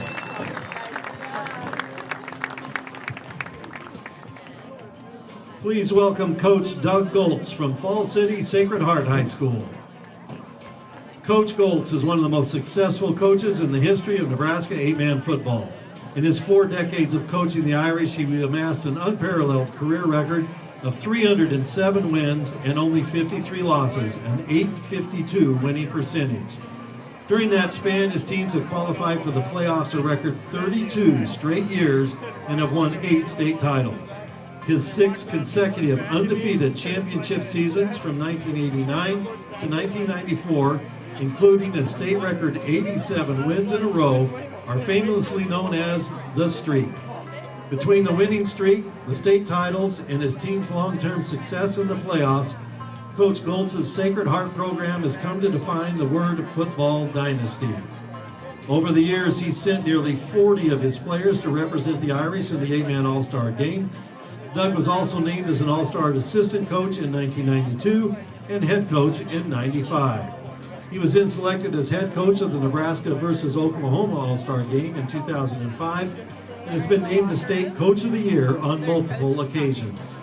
The Nebraska 8-man Football Coaches Association is welcome to now honor him in his rightful place in the 8-man Football Hall of Fame Class of 2019.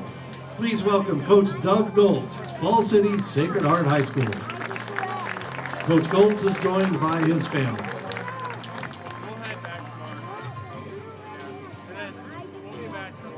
Now welcome John Howell from Mullen High School.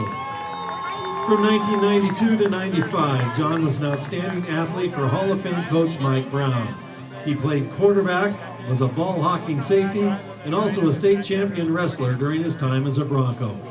In his prep career, John led his team to the playoffs 4 times, including the 1995 state semifinals.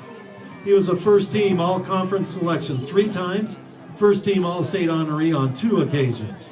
He was then selected to play in both the 1996 8-man All-Star game and the Western Nebraska All-Star game. John later walked on at Colorado State University, where he started as a defensive back for 3 seasons. As a senior, he led the Rams in tackles and was honored as a 2-time All-Mountain West first-team selection. He finished his college career with 233 tackles, 9 sacks, and 3 interceptions, and also led CSU to a victory in the Mountain West Conference Championship. John was then drafted by Tampa Bay and played 6 NFL seasons. He was a key contributor on special teams and defense in helping the Buccaneers win Super Bowl 37 and the 2002 World Championship. The Nebraska 8-man Football Coaches Association is honored to welcome in to the 8-man Football Hall of Fame Class of 2019, John Howell from Mullen High School, joined by family members.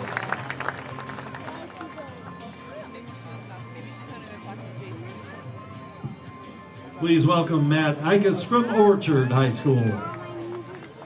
Matt was a standout football player for the powerful Orchard teams of the mid-1990s. From 1993 to 96, he became one of the all-time great players in school history, while also taking the Orioles to a Class D1 state runner-up finish in 1995.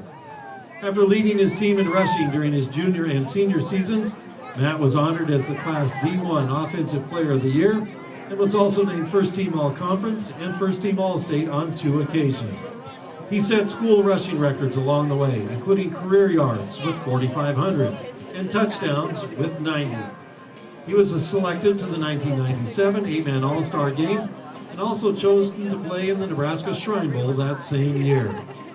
After high school, Matt walked on to the University of Nebraska at Lincoln, where he played for 5 years and was part of the dominant 1997 National Championship Cornhusker team.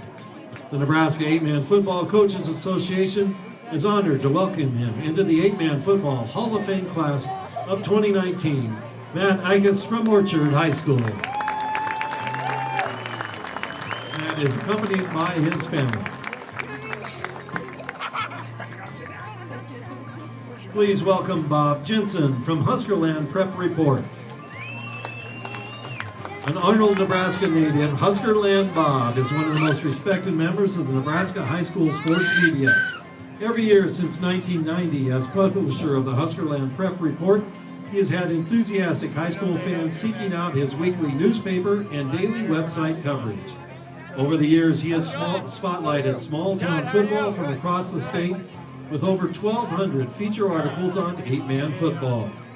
Bob's efforts to promote our game from his platform have been paramount to its continued growth and success. His 30-year chronicle of everyone's favorite teams, coaches, and athletes is what has made his contribution to our sport so significant. But Bob considers his 33-year marriage to his wife Penny and being Matt and Jesse's father as his greatest accomplishments. In 2015, Bob was inducted into the Nebraska High School Sports Hall of Fame, and for his efforts to promote Nebraska 8-man football, the Nebraska 8-man Football Coaches Association is honored to welcome him into our Hall of Fame class of 2019, Bob Jensen from Huskerland Prep Report with his family.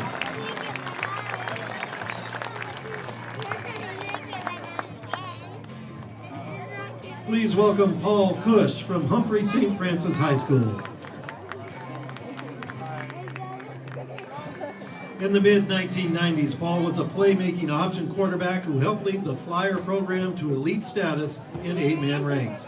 He was a signal caller for St. Francis's first ever state champion football teams in 1995 and 96. In the process, Paul helped cement that program as one of the premier 8-man football powers in the state. From 1994 to 1997, he guided them to 3 state playoff appearances, including 2 Class D2 state titles. He was chosen as first team All-Cornhusker Conference 3 times, first team All-State twice, and was also selected honorable mention All-American by the USA Today. He was twice named captain of the D2 All-State football team and later selected to play in the 1998 8-man All-Star game. During his prep career, Paul was a 3-sport, 4-letter winner in football, basketball, and track. After high school, he continued his career as a walk-on wide receiver at the University of Nebraska.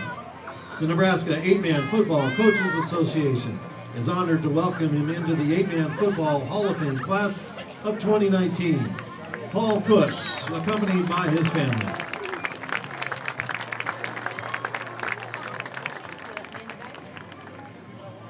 Please welcome Steve Krewald from North Loop Scotia High School. In high school, Steve was a standout ball carrier and defender who led the Wildcats to the playoffs in all 4 seasons of his career, including a Class D2 state runner-up finish in 1997. From 1996 to 1999, he set school records with 313 rushing yards in a game and 577 tackles in a career. While in high school, Steve was named First Team All-Conference 4 times and First Team All-State on 3 occasions. In 1999, he was selected to the All-Nebraska team, the USA Today All-American team, and named the Class D2 Player of the Year. He was then selected to play in the Nebraska Shrine Bowl and was named the Offensive Most Valuable Player in the 2008-man All-Star Game. Steve went on to a successful college football career as a fullback at the University of Nebraska.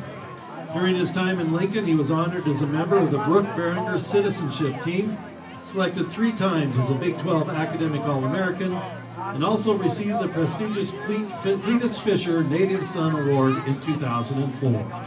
The Nebraska 8-Man Football Coaches Association is honored to welcome him into the 8-Man Football Hall of Fame class of 2019, Steve Krewald from North Loop Scotia High School. Steve is accompanied by his family.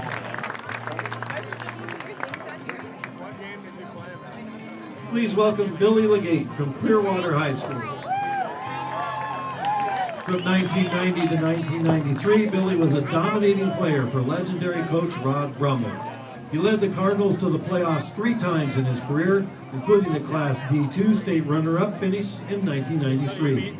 He was a 2-time first-team All-Conference and first-team All-State selection as both a running back and linebacker.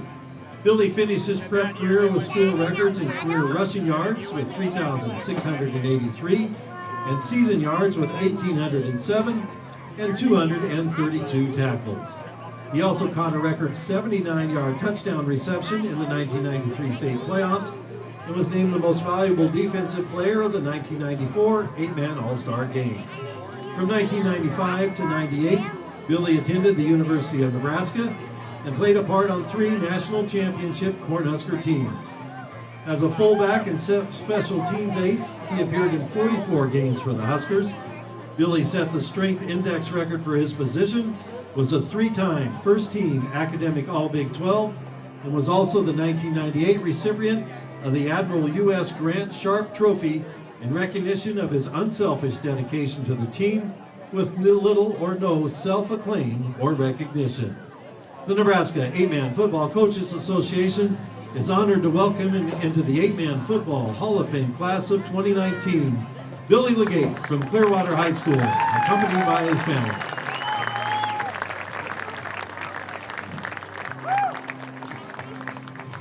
Please welcome Jeff Makovica from East Butler High School. Jeff was a dominating ball carrier for the Tigers in the late 1980s and early 1990s. As a junior, his 1,831 yards and 264 points helped propel East Butler to a perfect 13-0 season and the 1989 Class D1 state championship. He set playoff records for rushing yards and points and was named first team all-conference, first team all-state, and D1 offensive player of the year. He finished his prep career with 3,754 rushing yards and also set rushing and scoring records in the 1981 8-man All-Star Game. Jeff later walked on at the University of Nebraska, where his transcendent career would forever change the perception of 8-man football players across the state. He became a key member of the Cornhuskers powerhouse teams of the 1990s and was a part of winning 4 Big 8 titles and back-to-back national championships in 1994 and 95. After being selected as an honorable mention All-Big 8 fullback as a senior, he signed as a free agent with the NFL, Houston Oilers, and San Francisco 49ers.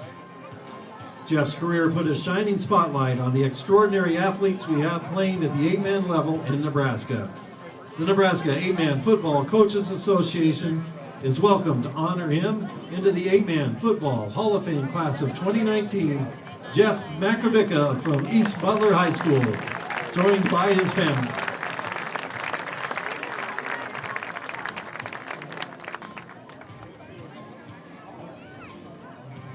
Please welcome Joel Makovica from East Butler High School.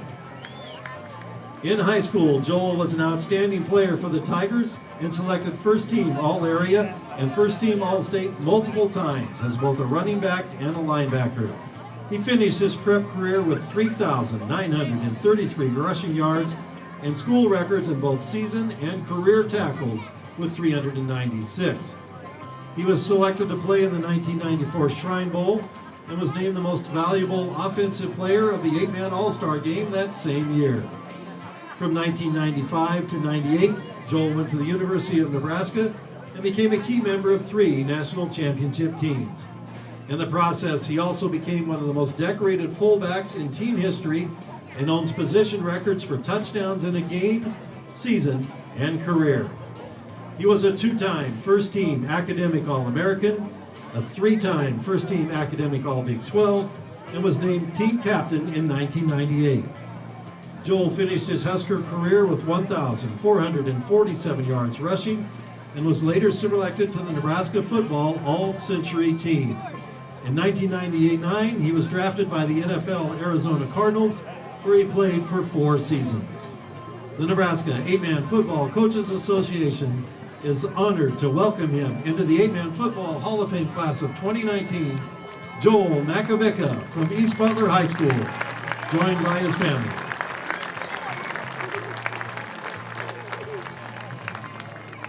Coach Gordon Pillmore from Dodge High School. For more than 35 years, Coach Pillmore walked the Friday night sidelines while compiling a career record of 193 wins and 91 losses. After graduating from Peru State College, he moved to Dodge in 1996, where he coached several successful teams over the years. However, it was from 1994 to 97 when the Pirates won 4 consecutive state championships that an 8-man football dynasty was born. It was during this span that Dodge High School cemented Highway 91 as the premier hubs of Nebraska 8-man football. Throughout his years in coaching, Gordon coached many all-time great players, but he cites the learning of life lessons such as hard work, never giving up, and trying to make each season a great experience for his players as his greatest achievements in coaching. His many career highlights include sending 10 of his players to and coaching in the 8-man All-Star Game, as well as being named the Nebraska Coaches Association Coach of the Year for 1997. Coach Pillmore retired after the 1997 football season, but history will always remember his powerhouse Pirate teams of the 1990s. The 8-man Football Coaches Association is honored to welcome him into the 8-man Football Hall of Fame Class of 2019, Coach Gordon Pillmore from Dodge High School, accompanied by his family.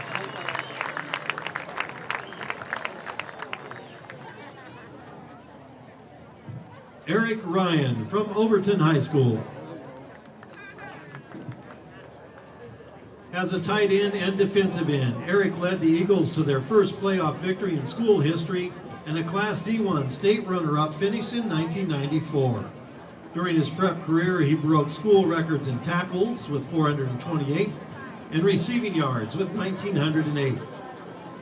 In his junior and senior seasons, he was named First Team All-Conference, First Team All-State, and Defensive Player of the Year.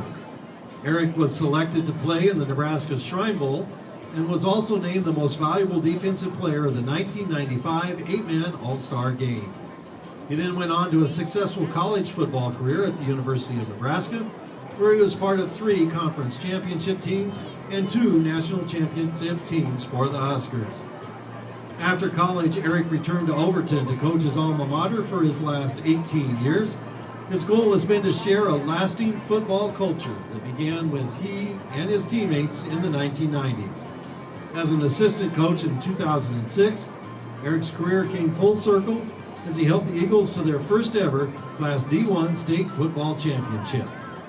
The Nebraska 8-Man Football Coaches Association is honored to welcome him into the 8-Man Football Hall of Fame class of 2019, Eric Ryan from Overton High School, accompanied by his family.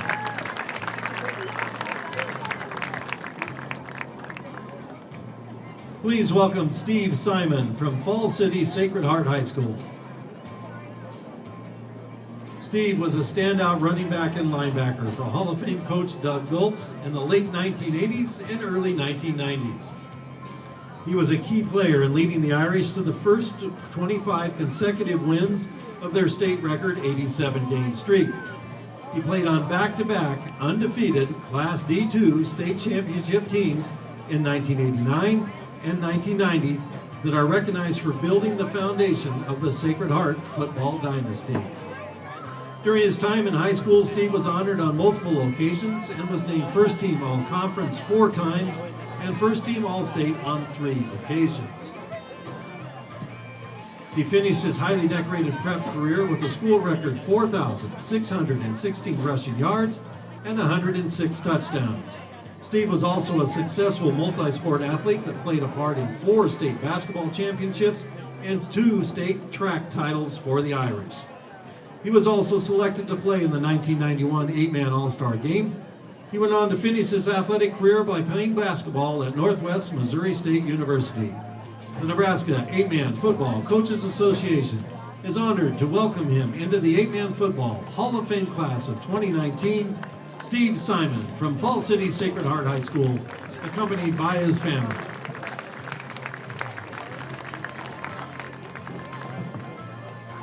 Please welcome Glenn Snodgrass from North Loop, Scotia and Overton High Schools. Glenn began his 8-Man football odyssey in 1990 as a 4-year starter, a 2-time All-Conference selection, and a first-team All-State defensive end for the Wildcats. His senior season, he anchored both sides of the line of scrimmage while leading North Loop, Scotia to the 1993 Class D1 state title.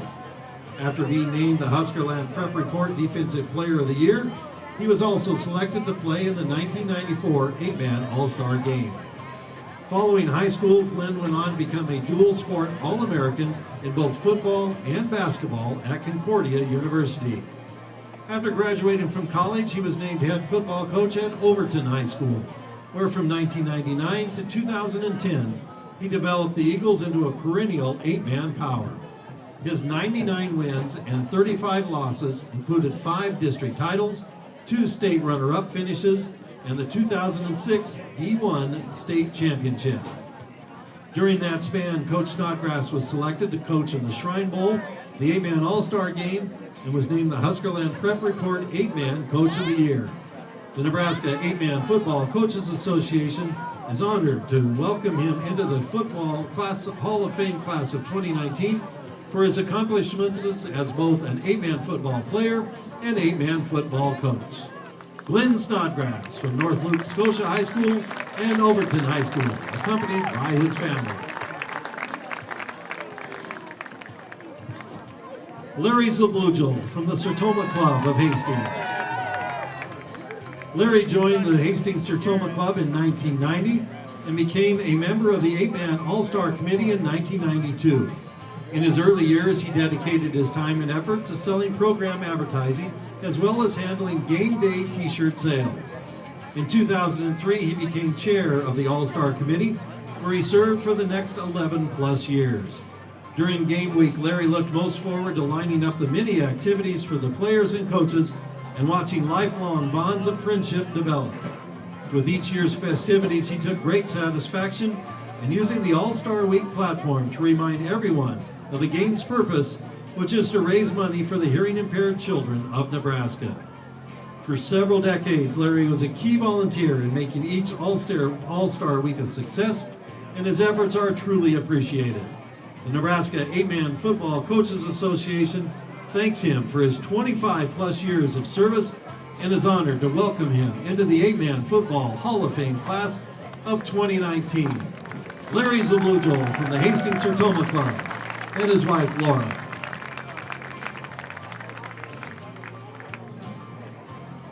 Please welcome Andrew Zisler from Butte High School. In high school, Andrew dominated both sides of the line of scrimmage for legendary coach Steve Colfax. His dominance as a blocker and a defender helped lead the Wildcats to state runner-up finishes in both 1995 and 96, as well as an appearance in the state quarterfinals in 1997. As defensive tackle, he accounted for 221 tackles, 21 sacks, 3 interceptions, 6 fumble recoveries, and 11 blocked punts. Andrew was also honored by multiple media outlets as a junior and senior, as he was selected First Team All-Conference, First Team All-Area, and First Team All-State as both an offensive and defensive lineman. After his senior season, he was invited to play in the 1998 Shrine Bowl, the 8-Man All-Star Game, and was later named to the Class D1 All-Decade Team for the 1990s by Huskerland Prep Report. The Nebraska 8-Man Football Coaches Association is honored to welcome him into the 8-Man Football Hall of Fame class of 2019, Andrew Zisler from Butte High School, joined by his family.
Welcome back to the second half of the 42nd edition of the Nebraska 8-Man Football Coaches Association Sertoma All-Star Game.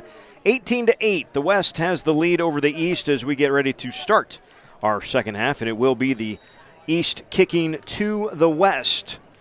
As we get things going once again, this is Lane Edis of Mullen, the return man for the West All-Stars. He dips in, tries to cut back out, and will only make it to about the 23-yard line, and that is where it will be 1st and 10 for the West. Well, it was all West to start this football game.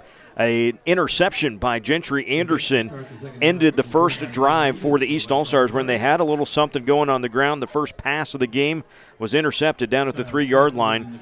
That next drive for the West covered all 97 yards. Chris Kester hit Ryan Deckert for a 20-yard score to make it 6-0. Next possession, a fumbled punt snap, ended up as a fumble recovery for Gage Hakey. And right out of the gate, we're going razzle-dazzle. Ty Martinson will look to dip, duck, and dive. And, well, he was going to throw it, and eventually he just runs it over there to the right for Ty Martinson as he gets about 8 yards when it could have been much less than that. But after Hakey's fumble recovery in the end zone of the punt snap made it 12-0, the next possession was again a fumble. That one was again recovered by Anderson. The East would hold, though, and the West would actually take that possession, and a 28-yard touchdown pass from Dane Heinrichs to Zach Sweet for an 18-0 lead. And then when we came back, the ball free again here, and it's picked up, and we're going to have a score right out of the gate, perhaps. Scooting back into the middle and caught at the 5. It is picked up, though, by the East defense, and that is Anthony Hyman of Osmond. Fumble was recovered by Anthony Hyman. Hyman carrying down to the 5-yard line with the recovery. Tackle on the play made by So that ends the possession right there. Brings up first down, 1st and goal from the 5 for the East All-Stars.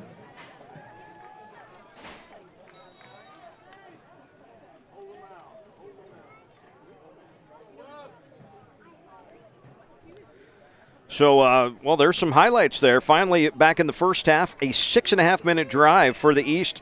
And Austin Rice caught a 22-yard touchdown pass from Drew Bippus to make it 18-8.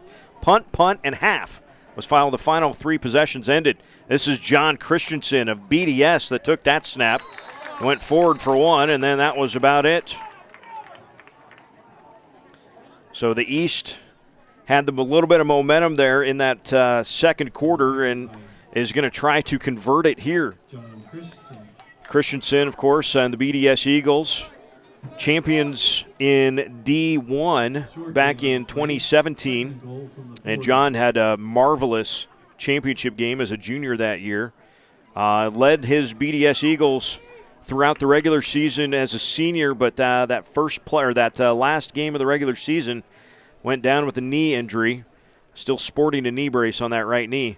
And a lot of plays just like that. Reed and out to the right, and boy, stopped up again. The defense there, Gage Hakey from Sandhills Thedford was the first guy there to lead the charge for the West. Also out there was Cade Payne from Hemingford. So it is now 3rd and goal from the 5, and a change of offensive personnel for the East. The head coach, Ryan Houghton, his assistants, Eric Frenzen, who's on the staff there at Fullerton, along with Carl Ostrand from Nebraska Christian and Corey Oldrick from Hardington Newcastle. So now it's Drew Bippus at quarterback, Edwin Baptista at running back. Fake the toss. Bippus has some time. Now will scramble. Throw it back of the end zone. Caught. Touchdown. The pass catch for Gatlin Heggie of Wausau. Pass from Drew Bippus is complete to Gatlin Hagee. Hagee scoring the East touchdown.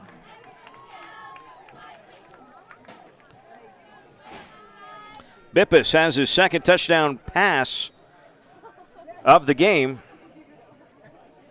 And now an all-important conversion.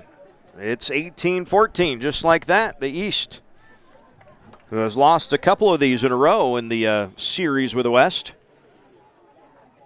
That is Sharp, Christensen, and Baptista in the backfield. And it will be Christensen looking to throw. Goes back over the middle and through the uprights, but throwing the ball through the uprights doesn't get you any points. You got to kick it. And so it is still the West with the lead, but now 18-14 here with 9:41 to go in the second half, or in the third quarter, I should say. So minute and a half off the clock there on the scoring drive, but now that's back-to-back scorers after the first 3 touchdowns by the West. As the sun lengthens the shadows here at Lloyd Wilson Field, we thank you for joining us on StriveSports.com. Our 5th year covering this wonderful event, a Father's Day weekend tradition.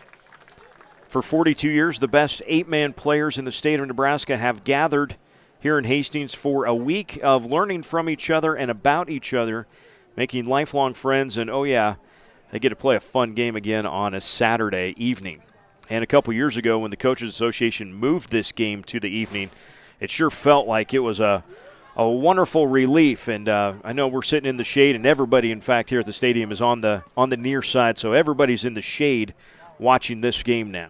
Connor Wilcox from Lutheran High Northeast will have the ball teed up at his own 40. Steps into that one, and Edis is driven all the way back to the 2-yard line. Looking for some blocks. Goes away from them, though. Gets into the middle and only to the 19-yard line. So good coverage. And now a little extracurriculars after that one. Kick was returned by Lane Edis. The best players in the state don't get that way because they always say nice things about everybody they play for and against. Sometimes it's that little bit of edge that you got to play with to play the game really well, and it will be a personal foul against the East. And so the West will begin the drive a little bit farther on down the field. They'll move it all the way out to the 34. So the West will have it after the fumble just 2 plays into the drive on the previous. Bennett Floyd will be the fullback. Dane Heinrichs the quarterback, and it's Lane Edis the wing.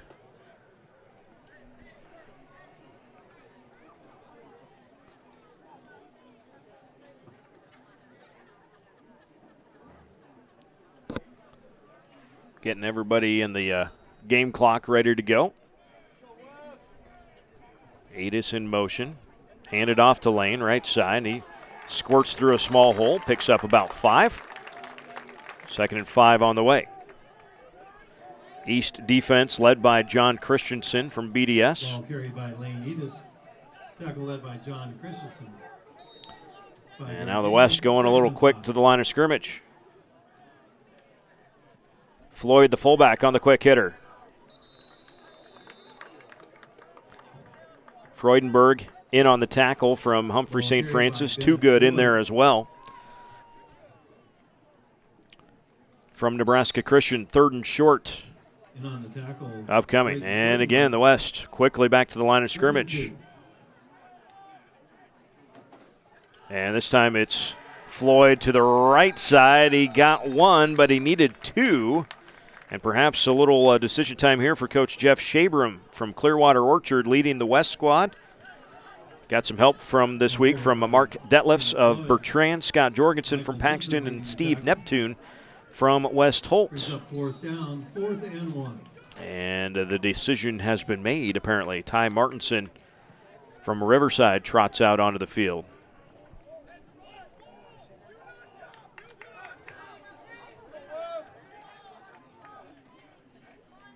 Quick hitter, Floyd, left guard, leans forward. He's got the 1st down.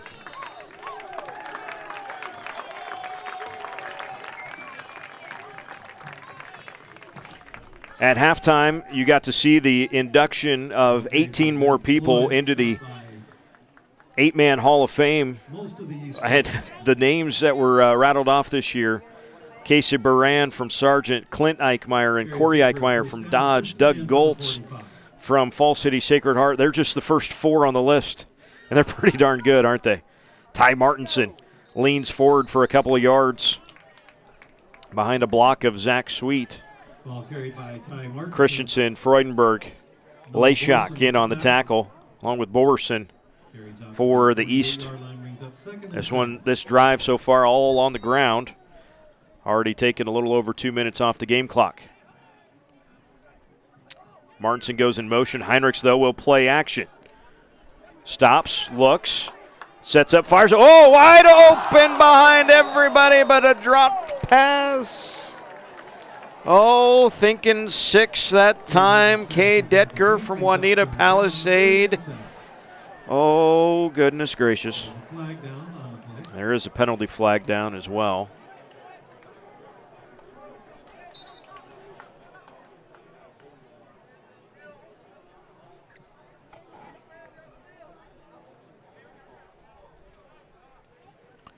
And the officials will sort this one out. But the West seems to think it is on the East. And the call is defensive holding. Holding call indicated against the East All-Stars. Official on the near side talking to James Leishak from Brings the ball into Fullerton. And official says, no, you grabbed his pads. And James said, no, he grabbed my pads. Unfortunately, James, the guy in the striped shirt, he'll win that argument every time.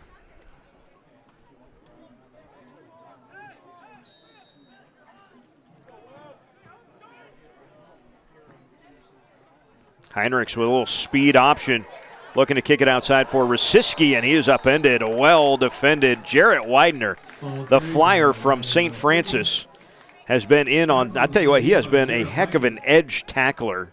And you know you got to have those in 8-man football, right? Because you can, you're going to see an awful lot of those quick hitters and those ISOs, but the times you get the sweep, you got to have your edge defender be able to come off that block and make that tackle, and Widener has done that more than once here today.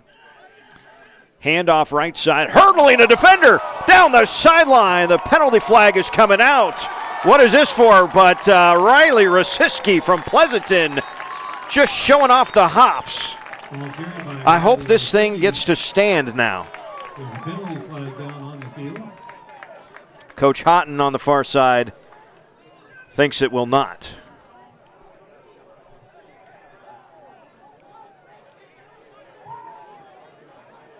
Well, it got everybody talking, I know that.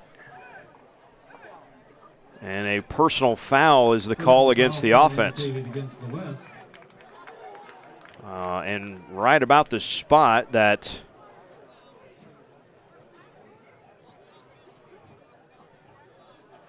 wow. I got to be honest, folks. If I heard the official right, did he say hurdling? Penalty carries the ball back into West territory down to the 49-yard line. Former coach and a broadcaster, you got to know the rule book pretty well. Hurdling by an offensive player is actually just that, a 15-yard personal foul. You never see it called, except for right there, apparently. How many times have you seen somebody an offensive player jump over a defender that kind of comes in low trying to make the tackle? They jump over him. Everybody goes, ooh. And just exactly what happened, and it's never called. That's the first time I've ever seen it actually called the way it's written in the rule book. So, unfortunately, Rosiski that play will only live on in a highlight video, but will not go down in the stat book as the fantastic run that it was. Now it is 2nd and 23 from their own 49. Heinrichs lofts it near side. Zach Sweet is out there. Sweet, what a catch at the 15-yard line. Zach Sweet from Dane Heinrichs. Throw it up and go get it. It's Sweet. Had his eye on that thing the whole time, like Willie Mays Hayes over the shoulder catch. And they'll mark it down to the 14.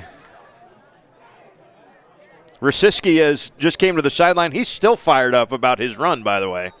1st and 10 from the 14. Now it's Jordan Holen behind Heinrichs in the backfield. Little read play. Holen will keep it. And he squirts off the initial tackle attempt by Jacob Schinholtz and will weasel his way down to about the 10-yard line. On the tackle, Noah Borson. Noah Borson in on the tackle. for the East squad. Second down and about 6 to go. They'll mark it right at the 10. 2 receivers each way. Heinrichs pass right side. Ty Martinson. He evades a defender and waltzes in. 10-yard touchdown catch for Ty Martinson. Pass from Dane Heinrichs is complete to Ty Martinson. Martinson carries in for a West touchdown. And now our offenses are rolling right along. That is the second touchdown pass for Dane Heinrichs of Giltner. He matches Drew Bippus in the touchdown passing department. That drive covered just over 4 minutes, though.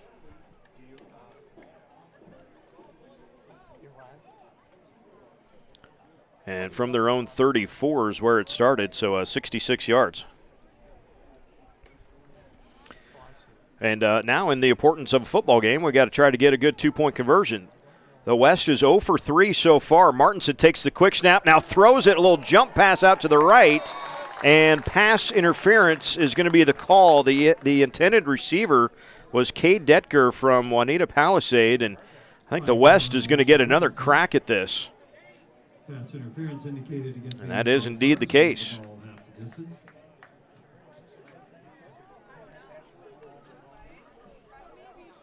So another untimed down, but from 1.5 yards instead of the 3.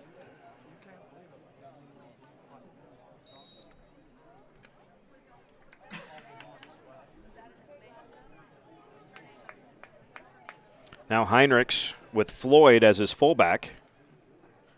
Bennett will carry it left side, and he's in.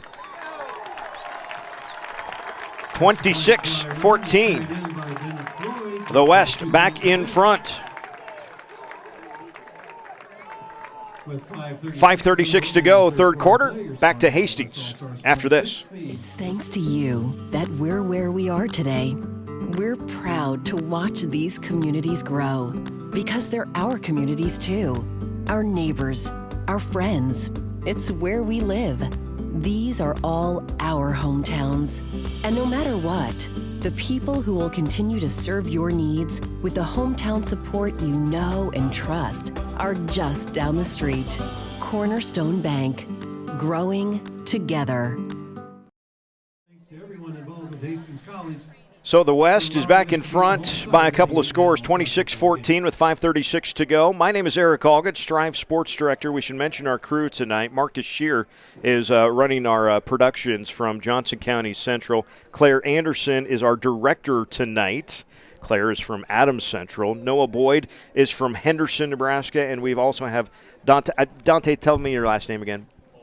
Bullhauer. I've seen it. I've never said it out loud. Dante Bullhauer, also from Adams Central, on our cameras tonight. So an all-star type crew for the all-star type game. And we've got a good one going now. The West with the answer. 26-14, 5:36 to go as a wonderful cloud has descended between us and the sun. So full shadow here at Lloyd Wilson Field. That kickoff from Jacob Long out of bounds, though. And so an option here. And it looks like Coach Houghton says, let's go back and kick that thing again. We want to give our guys a chance to return this. Back deep for the East is Heikkinen and McFarland.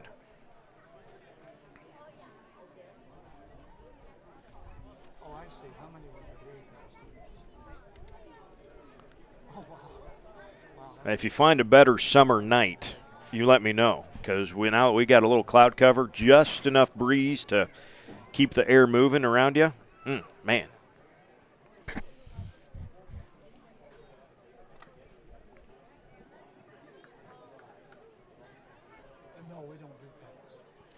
So Jacob Long from Clearwater Orchard will try this thing again. High and end over end. It will be McFarland from the 18. Caught it on a full sprint. Runs over one guy. Now McFarland just about popped that thing out of there. Gets it across the 40-yard line. So great starting field position for the East on this, their second possession of the second half. They will mark it all the way out to their own 42-yard line. Is out to the 42-yard line where the East All-Stars take over, 1st and 10. fall camp for the underclassmen about 6 weeks away, maybe 7 weeks right now.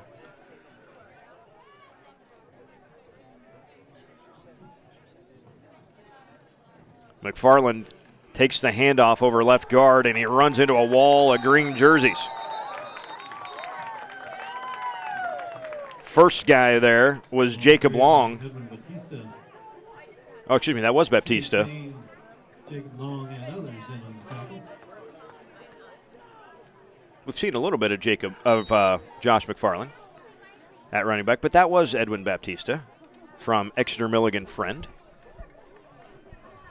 Minimal gain. We'll still call it 2nd and 10. Heikkinen under center. Whoop, somebody turned the wrong way. And Baptista does well just to get a couple of yards out of that thing before he is popped out of bounds. Ball carried by Edwin Baptista. The tackle made by Cade Payne from Hemmingford. Cade lost his helmet in the process. He'll stay out real quick. It was funny when we showed up for media day on Tuesday and told everybody, all the players, that, hey, we're going to film a little pop-up window or a pop-up video for you on to shoot on the green screen. All the guys, most of the guys were like, oh, this would be fun, this would be great. And Cade was like, uh-oh, I got a bleached, mohawk. This is going to look weird. Heikkinen on 3rd and 7 has room to run. He will take off and run, and he's got the first down.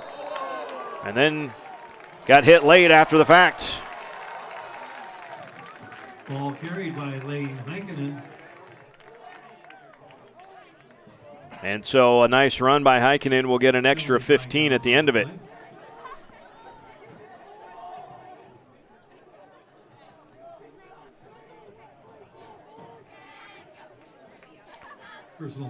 So move it from the 40, and we're going to end up down around the 25, 20, just inside the 26-yard line is where this play is going to end up.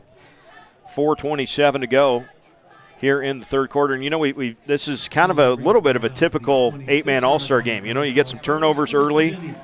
The biggest play of the game has got to be that pass play to Sweet on the last possession, but really that's about the only thing over 30 yards. Sweet did have a 28-yard touchdown catch back in the first quarter. And now this is Baptista trying to spin away from the first defender, and he will lean forward for a couple there as he gets it inside the 25. Tackle made by Cade Payne. Cade Payne again in on the tackle from that nose guard position. 2nd and 8. We mentioned some of the other guys that were inducted into the 8-man Hall of Fame here at halftime. John Howell from Mullen, Matt Ickes from Orchard, Bob Jensen from Huskerland Prep. If there is a guy that has done more to promote high school sports in the state of Nebraska over the number of years that he's done it than Huskerland Bob, I want to see him. Maybe Bobby Mills, but we already put Bobby in last year. Mike Sauter from the Omaha World Herald, he's working on that. But Huskerland Bob, started it in Central City all those years ago, and it real quick became the thing to have, right? I mean, it's like Phil Steele's college football Bible. If Huskerland Bob came to write about you, boy, you were something. And now he's on Twitter, and he's pretty good to follow in the summer too. That's a lot of fun. 3.5 minutes to go. It's now 1st and 10 from the 15. The East on the march. Heikkinen under center. Sharp, the fullback, and Sharp gets the carry. Got a couple, then gets shoved back. Jacob Long, from an inside linebacker's spot, I've called his name more than once in this ball game. He has played very well. Makes it a short 2-yard gain on the fullback quick hitter, and will be 2nd and 8.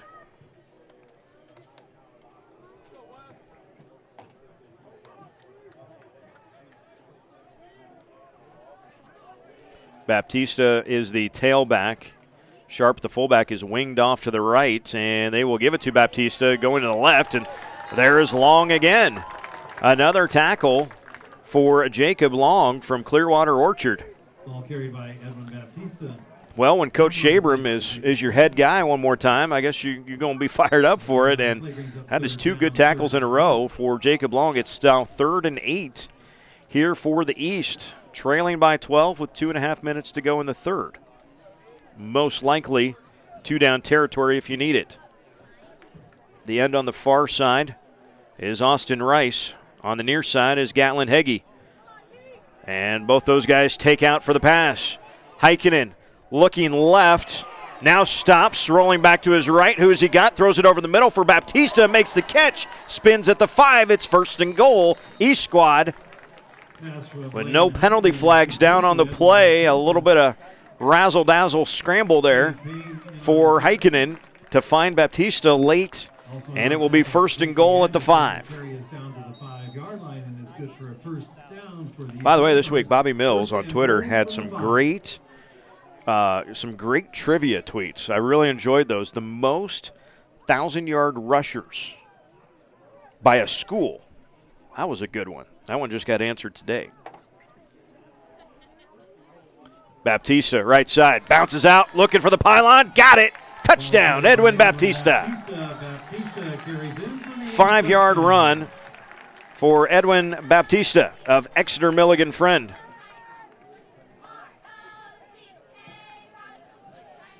And now again, an important conversion attempt. The East is 1 for 2 so far. The West is just 1 for 4.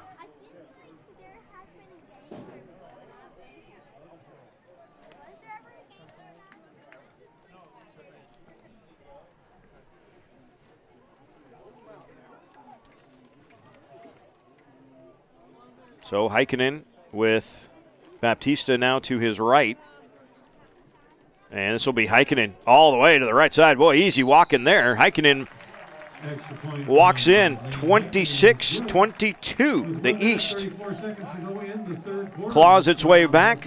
Will the West answer? Well, we'll find out in just a moment. You're watching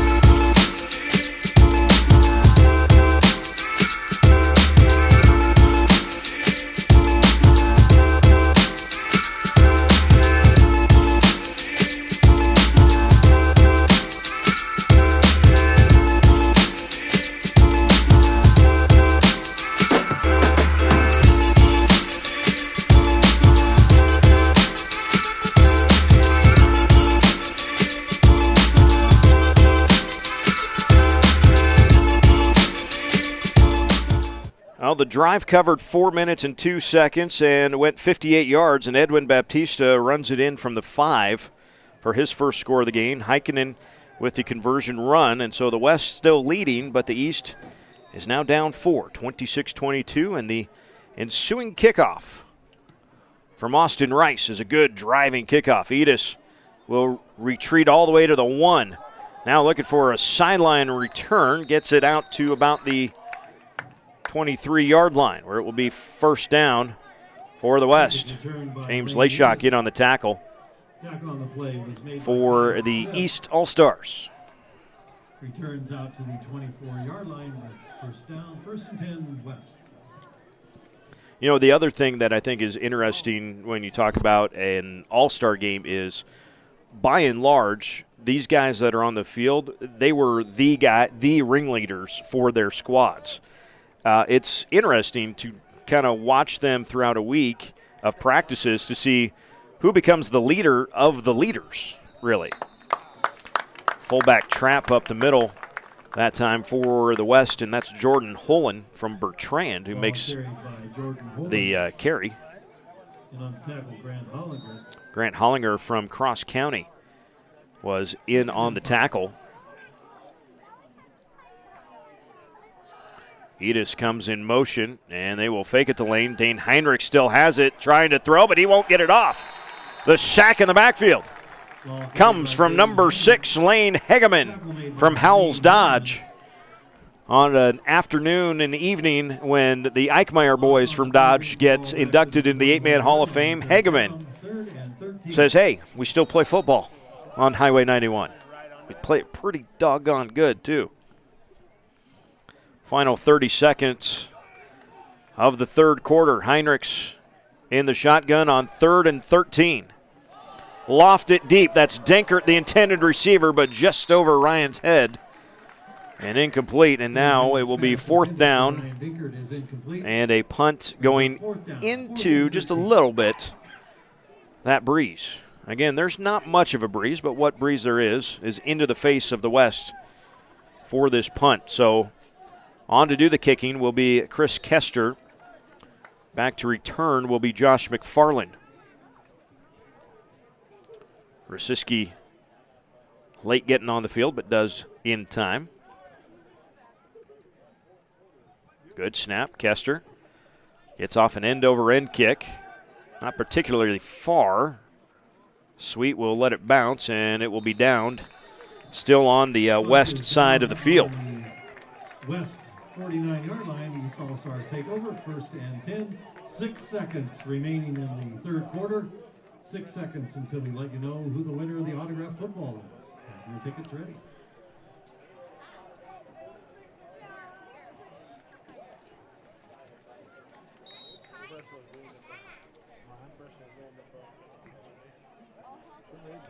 So probably one final snap here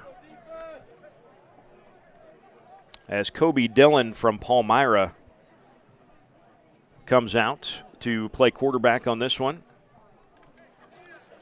Mitchell McAprang, Connor Wilcox, Jacob Kneifel, the interior offensive lineman for the East squad. Pressure right away. Dillon will loft it far sideline. McFarland is there just through the fingertips of Josh, though, and that is how we will end the 3rd quarter of play. Well designed and almost a huge one there for the East. But the West has a 26-22 lead as we head to the 4th quarter after this on StriveSports.com. Teens drink 1/4 of all alcohol sold in Nebraska. That's 2 times the national average, 5th worst in the nation. But there's something proven to stop teen binge drinking. It's called parenting, and there is one parenting style that works best. Learn more about the parenting style that works against teen drinking. Talkaboutalcohol.org. Welcome back to Hastings College for the Sertoma 8-Man All-Star Classic. We get ready for the start of the 4th quarter. We've talked about a lot of them, but just want to read the rest of the names that you saw at halftime that were introduced and inducted into the 2019 class of the 8-Man Hall of Fame. Players, as coaches, as contributors to the game of 8-man football in the state of Nebraska. Part of what makes this sport as strong as it is in this state is from contributions of some of these people. We mentioned Bob Jensen, Paul Cush from Humphrey St. Francis. Steve Krewald was an animal for North Loop, Scotia in the late 90s. Billy Legate from Clearwater, and then we hit between Krewald and Legate and the next 2 names, Joel Makovica and Jeff Makovica, we hit a run of Husker football fullbacks that the Makovica boys, there had been plenty of 8-man players in the state that had walked on at Nebraska and maybe got some playing time. But when Jeff rolled up on the scene from East Butler, and then Joel kind of right on his tail, and being on all of those championship teams from the Huskers in the mid-'90s, they just kind of took 8-man football to new heights in the state of Nebraska. Near side, that was a big hit. Long makes the tackle, the run from Gatelin Hagee. But Jacob Long has been sideline to sideline for the West defense. And I know he hasn't gotten the turnovers forced like Gentry Anderson did early in this game, but my vote, anyway, for defensive MVP would be Jacob Long for the West. That play had a chance for Heggie to turn the corner, and Long made sure he didn't emphatically. Now McFarland is the deep back with Dillon under center on this 3rd and a bunch. And they want to get the screen pass to McFarland out in the flat, but he's wrapped up quickly, and there he is again. Jacob Long makes another tackle for the West defense. Pressure right away from Gage Hakey of Sandhills Thedford on the quarterback, Kobe Dillon. And it was caught, but it was a short loss on the play. And so here we go. with a punt forthcoming. Drew Bippus will do the punting. Lane Edis is the return man.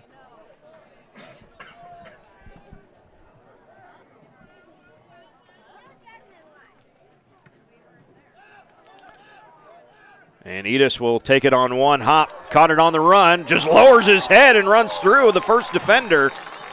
Well, the first guy there was Noah Borson, and Borson didn't have a chance when Edis said, nope, I'm going right here.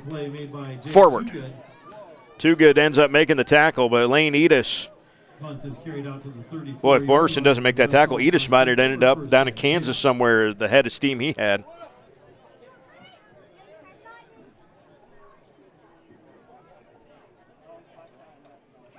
So the West with a 26-22 lead back on offense from their own 34.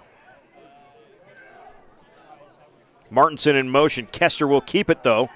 Slips out near side, and he cannot evade the one-legged tackle from Jarrett Widener of Humphrey St. Francis. Tackle on the play made by Jarrett Widener. Probably a play right there from Kester that he would be used to just popping out the backside and just making it a sprint down the sideline, but Widener and the East defense, they've been pretty good today. 2nd and 4. Handed off to Martinson left side. Now Ty bounces himself back to the near side and gets over the top of Widener, and we'll have a first down. Tackle made by Jared Widener. Carries out to the 48-yard line. Try to get the offensive guys. I see Dylan Boggs out there at a guard. Looks like he's at left guard, along with 55 Jared Ivey and 56 Skylar Brown, the interior lineman for the West All-Stars right now. Boggs will pull and lead the way for the fullback. Just a couple of yards on the carry for Jordan Holland. Carries out to the midfield stripe.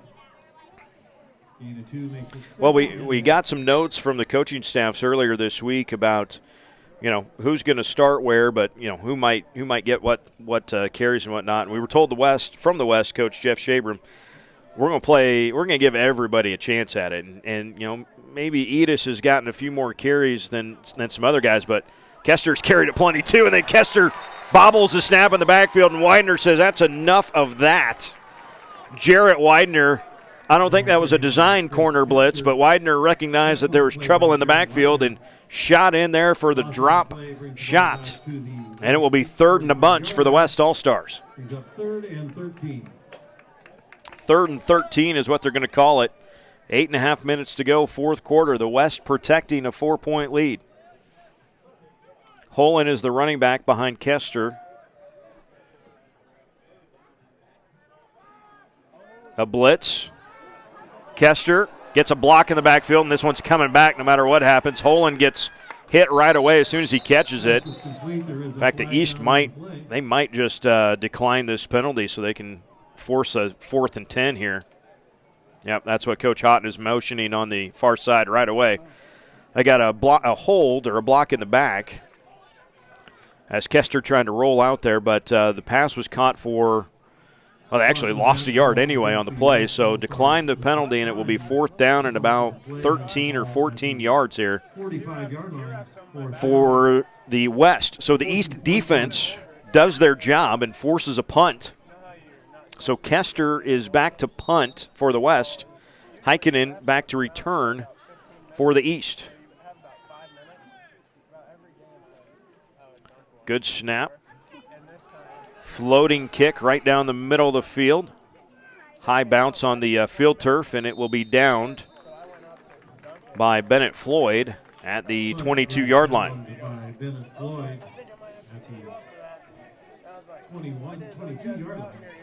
So 7:53 to go. The East trailing by a score. Their first possession of the game, they took, it was like 6.5 minutes of possession time.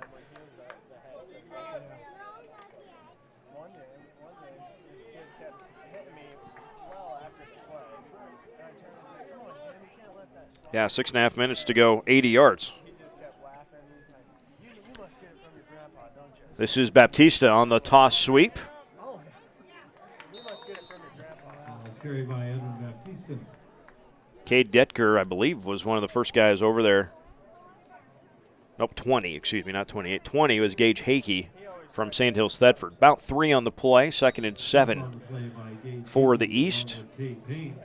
And it's Saturday of the All-Star Week, and so this is the part that, the family members and some media get to see. But for these guys on both sides of the field, they get to do so many things together. And I think what's fun is, there's maybe other All-Star games where, one team goes here for this time of fun activity while the other team goes somewhere else. But with this 8-man All-Star game, everybody goes to the IMAX Theater. Everybody goes bowling. Everybody does all of the group activities all together. And so you learn about the other kids on your team and on the opposing team as well. As a timeout is taken by the East, I think Coach Houghton just wanted to make sure that everybody was on the same page. Like I said before, though, this is the 5th year that Strive has been a part of the broadcast, the only place to watch this game. And if you would like a digital copy of the broadcast, we will make those available. That order form will be available on Monday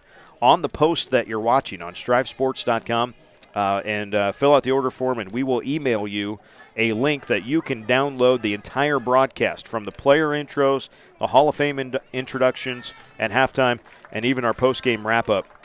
All of that will be available on that digital download. We will also have the video replay available on YouTube on Monday right here on that same post. So if you're watching us on strivesports.com, it's the only place to watch, then there will be a couple of opportunities to see the full game replay right here on strivesports.com. 2nd and 7, 7:03 to go. The East trailing by 4. Baptista on the counter play, runs right in the middle of the defense, and he's smacked again.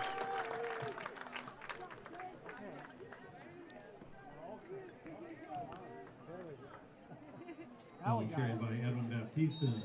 Tackled by Jacob Long. The ball is out to Jacob Long again in on the tackle. Jacob has been a man among boys from Clearwater Orchard here today. The Cyclone has been a terror on defense, you might say. And now the East trailing by 4, 6.5 minutes to go. This suddenly becomes, football-wise, this becomes pretty important 3rd down here. Baptista will get a fake handoff. Bippus rolls near side, and it's incomplete. His intended receiver was Heggie. Pressure right away, though, from Bippus. Didn't let him get his feet set. And the incomplete pass brings up 4th down and about 8 to go. And the West All-Stars were like, hey, we got the sideline messed up, but don't worry. We'll tape it back down. Good job, Zach Sweet, making sure those lines are nice and straight. Ty Martinson making sure he knows what he's doing with those two. So a punting situation here. Bippus will kick it. Edis back to return for the West. Good snap. Bippus didn't get a great kickoff. It's a sidewinder off the side of his foot and will go out of bounds across the way.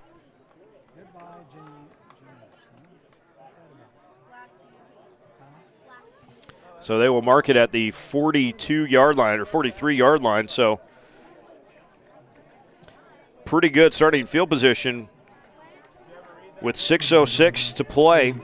And you got to think if the West can put something in the end zone on this possession, it just might seal up the ball game. After we saw 3 scores in the first 4 possessions of the 3rd quarter, we've seen 4 straight punts from these two sides.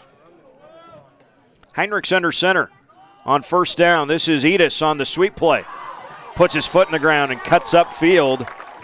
Gets it down across the 40-yard line. Picks up 5 yards there. Actually, they mark it right at 6. Christensen from BDS makes the tackle. Edis will be taking his talents a little bit north and west of here to UNK to play football for the Lopers in the fall. And it's a run like that, patient, and then foot in the ground and go. That would make any coach smile.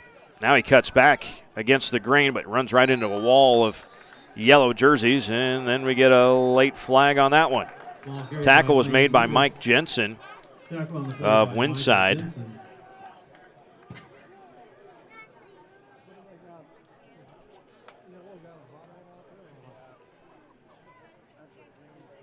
And it is a personal foul on the defense.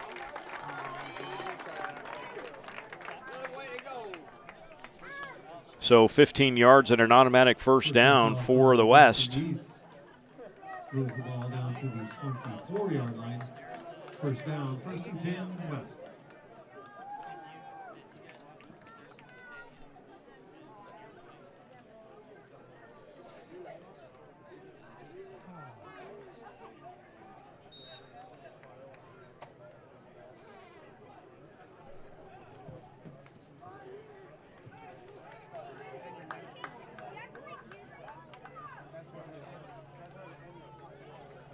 As the sun peeks out, but our shadow's nice and long here at Hastings College.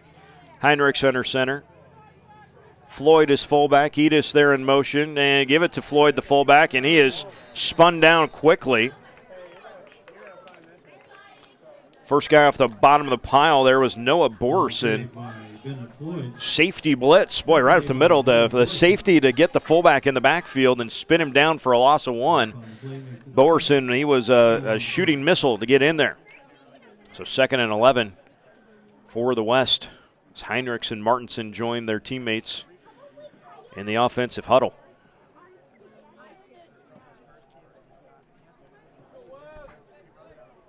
Boggs, Ivy, and Brown, the interior 3 linemen for the West. Flinch up front, no penalty flags though. Floyd, the fullback, on the quick hitter.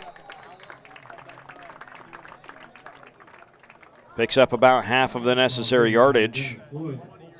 Shinholtz in on the tackle. Along with Christensen, couple of BDS Eagles. 3rd and 6. Won a whole lot of regular season games in a row. What was it? 40, was it 43 or 4, something like that for the Eagles. Had a runner-up in 2016 and a championship in 2017. It's part of that run. Heinrichs throws late over the middle, and it's Denkert in the end zone, and he drops it. Oh, the game clincher from Ryan Denkert could not get hauled in. We've seen that's now what, probably 3 total each on both sides, I think. About 3 total absolutely sure touchdowns that were oh so very close, but not quite squeezed in. So now it is 4th and 6 from the 19-yard line. Edis will split to the near side. Rosiski out to the left. Heinrichs will drop back. Pump fake. Throws right. And it is through the hands. It's gone in the end zone. Rosiski with a catch through the hands of Edis. The catch by Rosiski.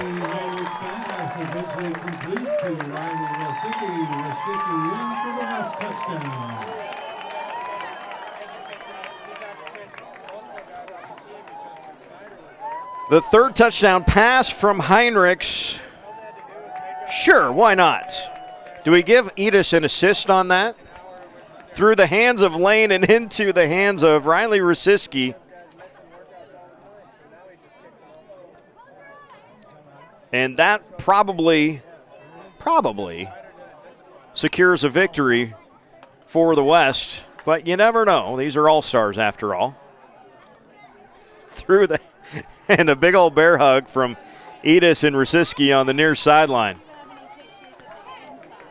Heinrichs and his teammates quickly under center. Heinrichs, all sorts of pressure. Now we'll just loft it to the end zone. Denkert got that one for the 2.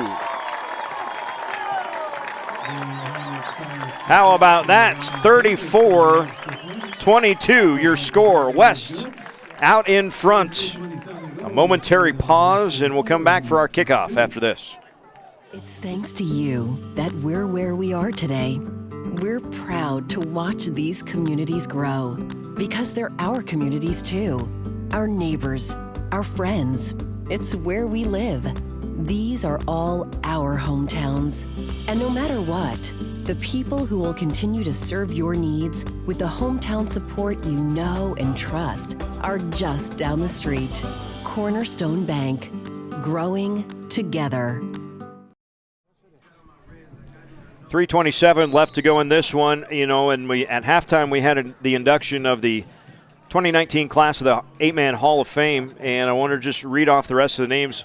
Gordon Fillmore from Dodge, Eric Ryan from Overton, who won a championship for another guy that was on this list, Glenn Snodgrass. Glenn from North Loop, Scotia, won a championship in the early 90s as a high school player. Did it again as a head coach from Overton. Did it again as a head coach at York a couple of seasons ago. Glenn Snodgrass is part of this Hall of Fame class. Steve Simon, who was part of the start of the streak for Coach Doug Goltz and Fall City Sacred Heart. The first 25 wins of the streak were with Steve Simon at quarterback. Also Andy Zeisler from Butte and Larry Zabludil from Hastings Sertoma Club, recognized at halftime as part of the 8-man Hall of Fame class. So 3:23 remaining in this one. And the East now is down by 12, and they will have it 1st and 10 from their own 19. So that last drive went 43 yards. The last 20 of them on 4th down and 5. Hendricks to Edis, through the hands of Edis to Rosiski for the final score. Pass, near side, undercut, good catch, good tackle. Austin Rice came down with the ball, but he also comes down on his hip a little awkwardly. Josh Urbanovsky made the tackle.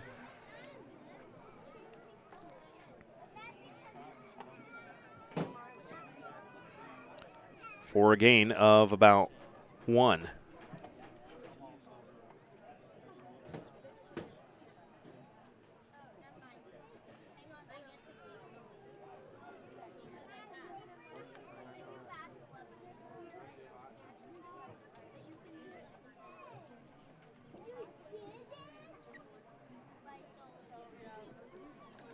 Well, that's good. Pulling Austin up to his feet, and he's going to make sure he's got everything put together. Nah, not putting a lot of weight on that right foot, though, so hopefully Austin will be all right from that. Never want to see an injury in any sport, in any game, in any way, but certainly not in an all-star game.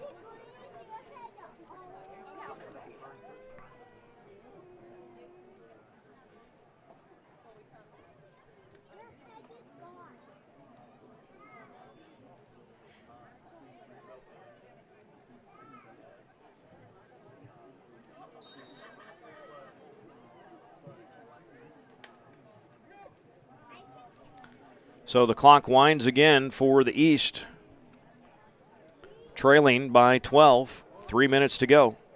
Drew Bippus at quarterback. Galen Heggie coming out to the near side. Baptista splitting out to the right side, and the East is going to have to take a timeout. And I'm not sure anybody really knew where they were supposed to be on that one. Coach Houghton will take his second timeout, so 1 remaining for the East. This is also, the final broadcast of the year for Strive and Strive Sports. So thank you to everyone who has watched a Strive channel over the course of the last year. We've had over 1 million interactions with the website. I know that it has been a lot of fun to see Strive grow over the number of years. This is the end of, I believe this is the end of the 7th year of Strive and the 5th year of Strive Sports. And it's also the fifth time that we have done on Strive Sports. We have done this 8-man all-star game.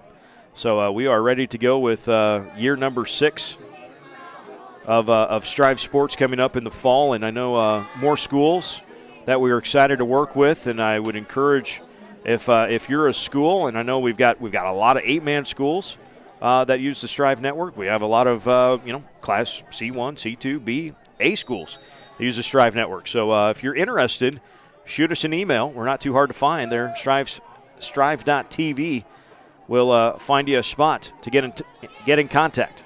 Bippus under pressure, and he will get sacked all the way back to the 5-yard line. Colton Munger will get credit for the sack on Bippus. Ball carried by Drew Bippus. Tackle on the play by Colton Munger and Austin Wolf. Austin Wolf was also back there for the West All-Stars, and they're going to actually mark Bippus down with his progress at about the 8-yard line. So 3rd down and 22 for the East All-Stars. And just 2 minutes to go in this one. Stick around. We will have the announcement of the MVPs offensively and defensively for both squads at the end of this game.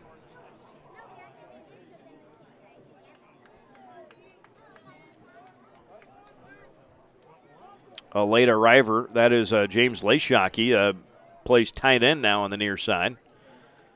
On 3rd and a mile. Pump fake to the right, throw it, or left, throw it back to the right. Baptista gets a block on the screen pass, but snuffed out well across the way. Cade Payne playing nose guard, by the way, folks, but we have called Cade on some sideline plays. He has done well to sniff out some of those screen passes that the East has tried to throw up there a few times. Now with 1:40 and the clock stopped.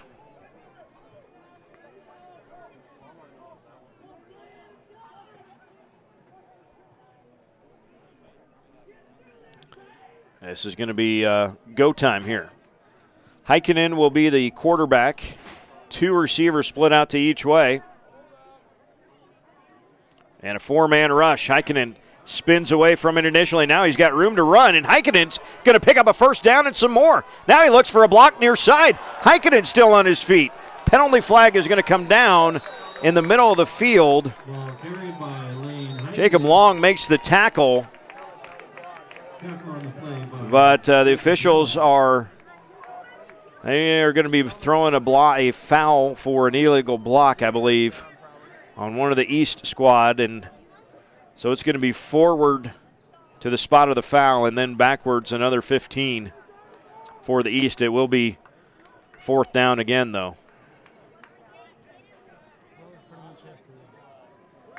Helmet-to-helmet contact is what they call there. Personal foul call against the East. Oh, I'm doing my rehab. I go in the weight room with them and just do my own rehab in there. I'm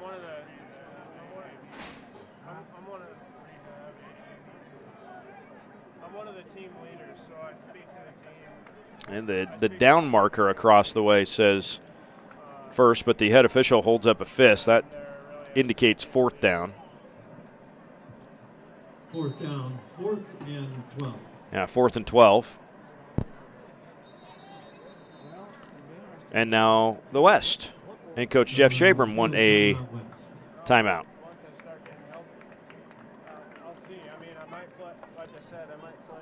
So again, thanks to Marcus and to Claire and to Noah and to Dante, part of the Strive crew for tonight's broadcast. Ben Mohorn is... Oh, Ben runs like 3 miles during a football game like this. You'd think he'd be playing still, but nope. So we'll have a... Oh, he's just standing. Sir, as soon as I say that, you can actually see him on the bottom of your screen. The guy in the red shirt, that's our Ben Mohorn.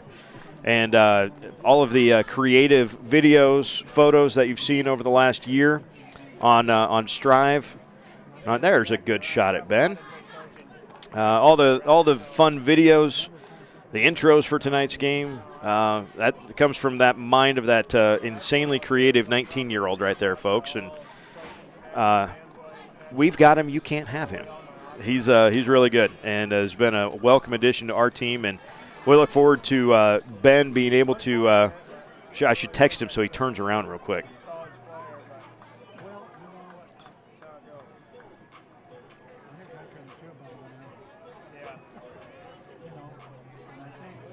We look forward to Ben. Yep, he's going to check his phone. And there he is.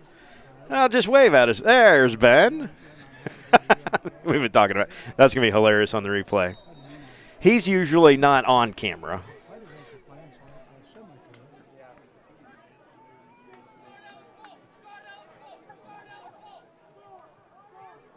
Down the middle, this one's going to be tipped. It's going to be intercepted, and it's going to be Gentry Anderson, far sideline, his third takeaway on defense. And this is intercepted by Grant Hollinger.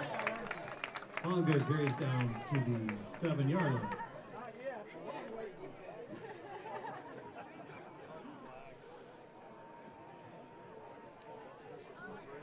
Tackle on the play led by Kobe Dillon along with Connor Wilcox. There's a flag down on the play. And again, another helmet-to-helmet.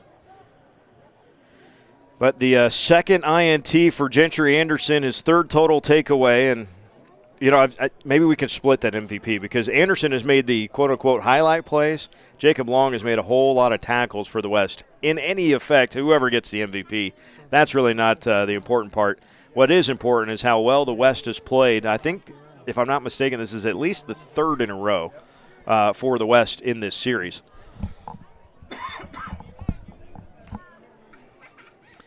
But here we are with 34-22 and a minute 12 to go in this one. Smiles all around if you're from the West.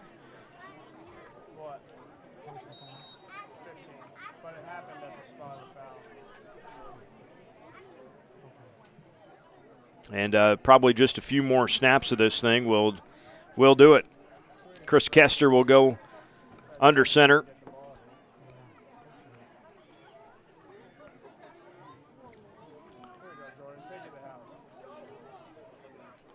Fullback up the middle is Jordan Holland from Bertrand.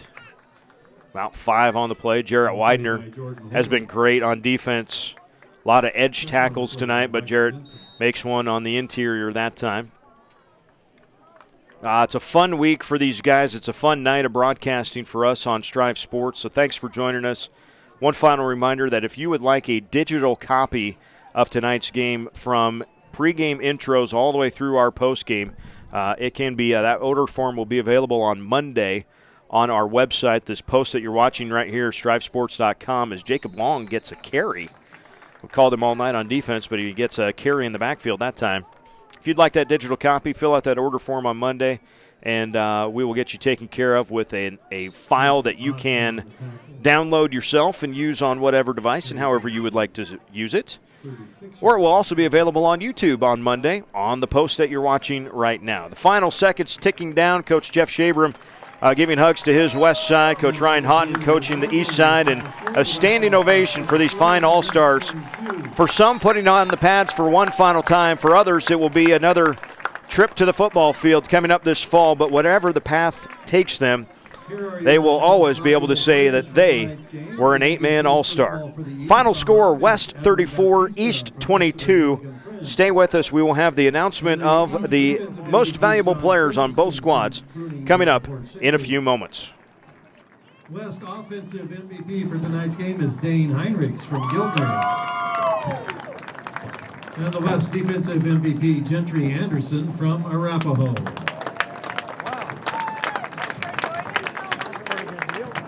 With the West win tonight, there have now been 42 8-man All-Star football games. The East has won 21 of them. The West has won 21 of them. Series tie. We thank everybody for coming out to this 42nd annual Sertoma 8-man All-Star game. The members of the Hastings Noon Sertoma Club welcome your support and give their appreciation, and hope you enjoy the rest of your stay here in Hastings this evening. Thank you for coming out for tonight's All-Star game. Please drive home carefully. We will be back here for the third Saturday of June next year for the 43rd annual 8-man All-Star game. Thank you all for coming. So again, Dane Heinrichs from Giltner, the West offensive MVP. 3 touchdown passes for Dane tonight. And Gentry Anderson with the 3 takeaways does get defensive MVP for the West. Thanks again to everyone who joined us on the broadcast tonight. To Marcus, to Claire, to Noah, to Dante. Thank you all. And thanks to everyone for watching us tonight on StriveSports.com. The West and the East are now tied up at 21 wins apiece after 42 of the Sertoma 8-Man All-Star Classics. We'll see you next year, the third Saturday in June, for the 43rd edition here at Hastings College. My name is Eric Allgood. We say good night from Hastings.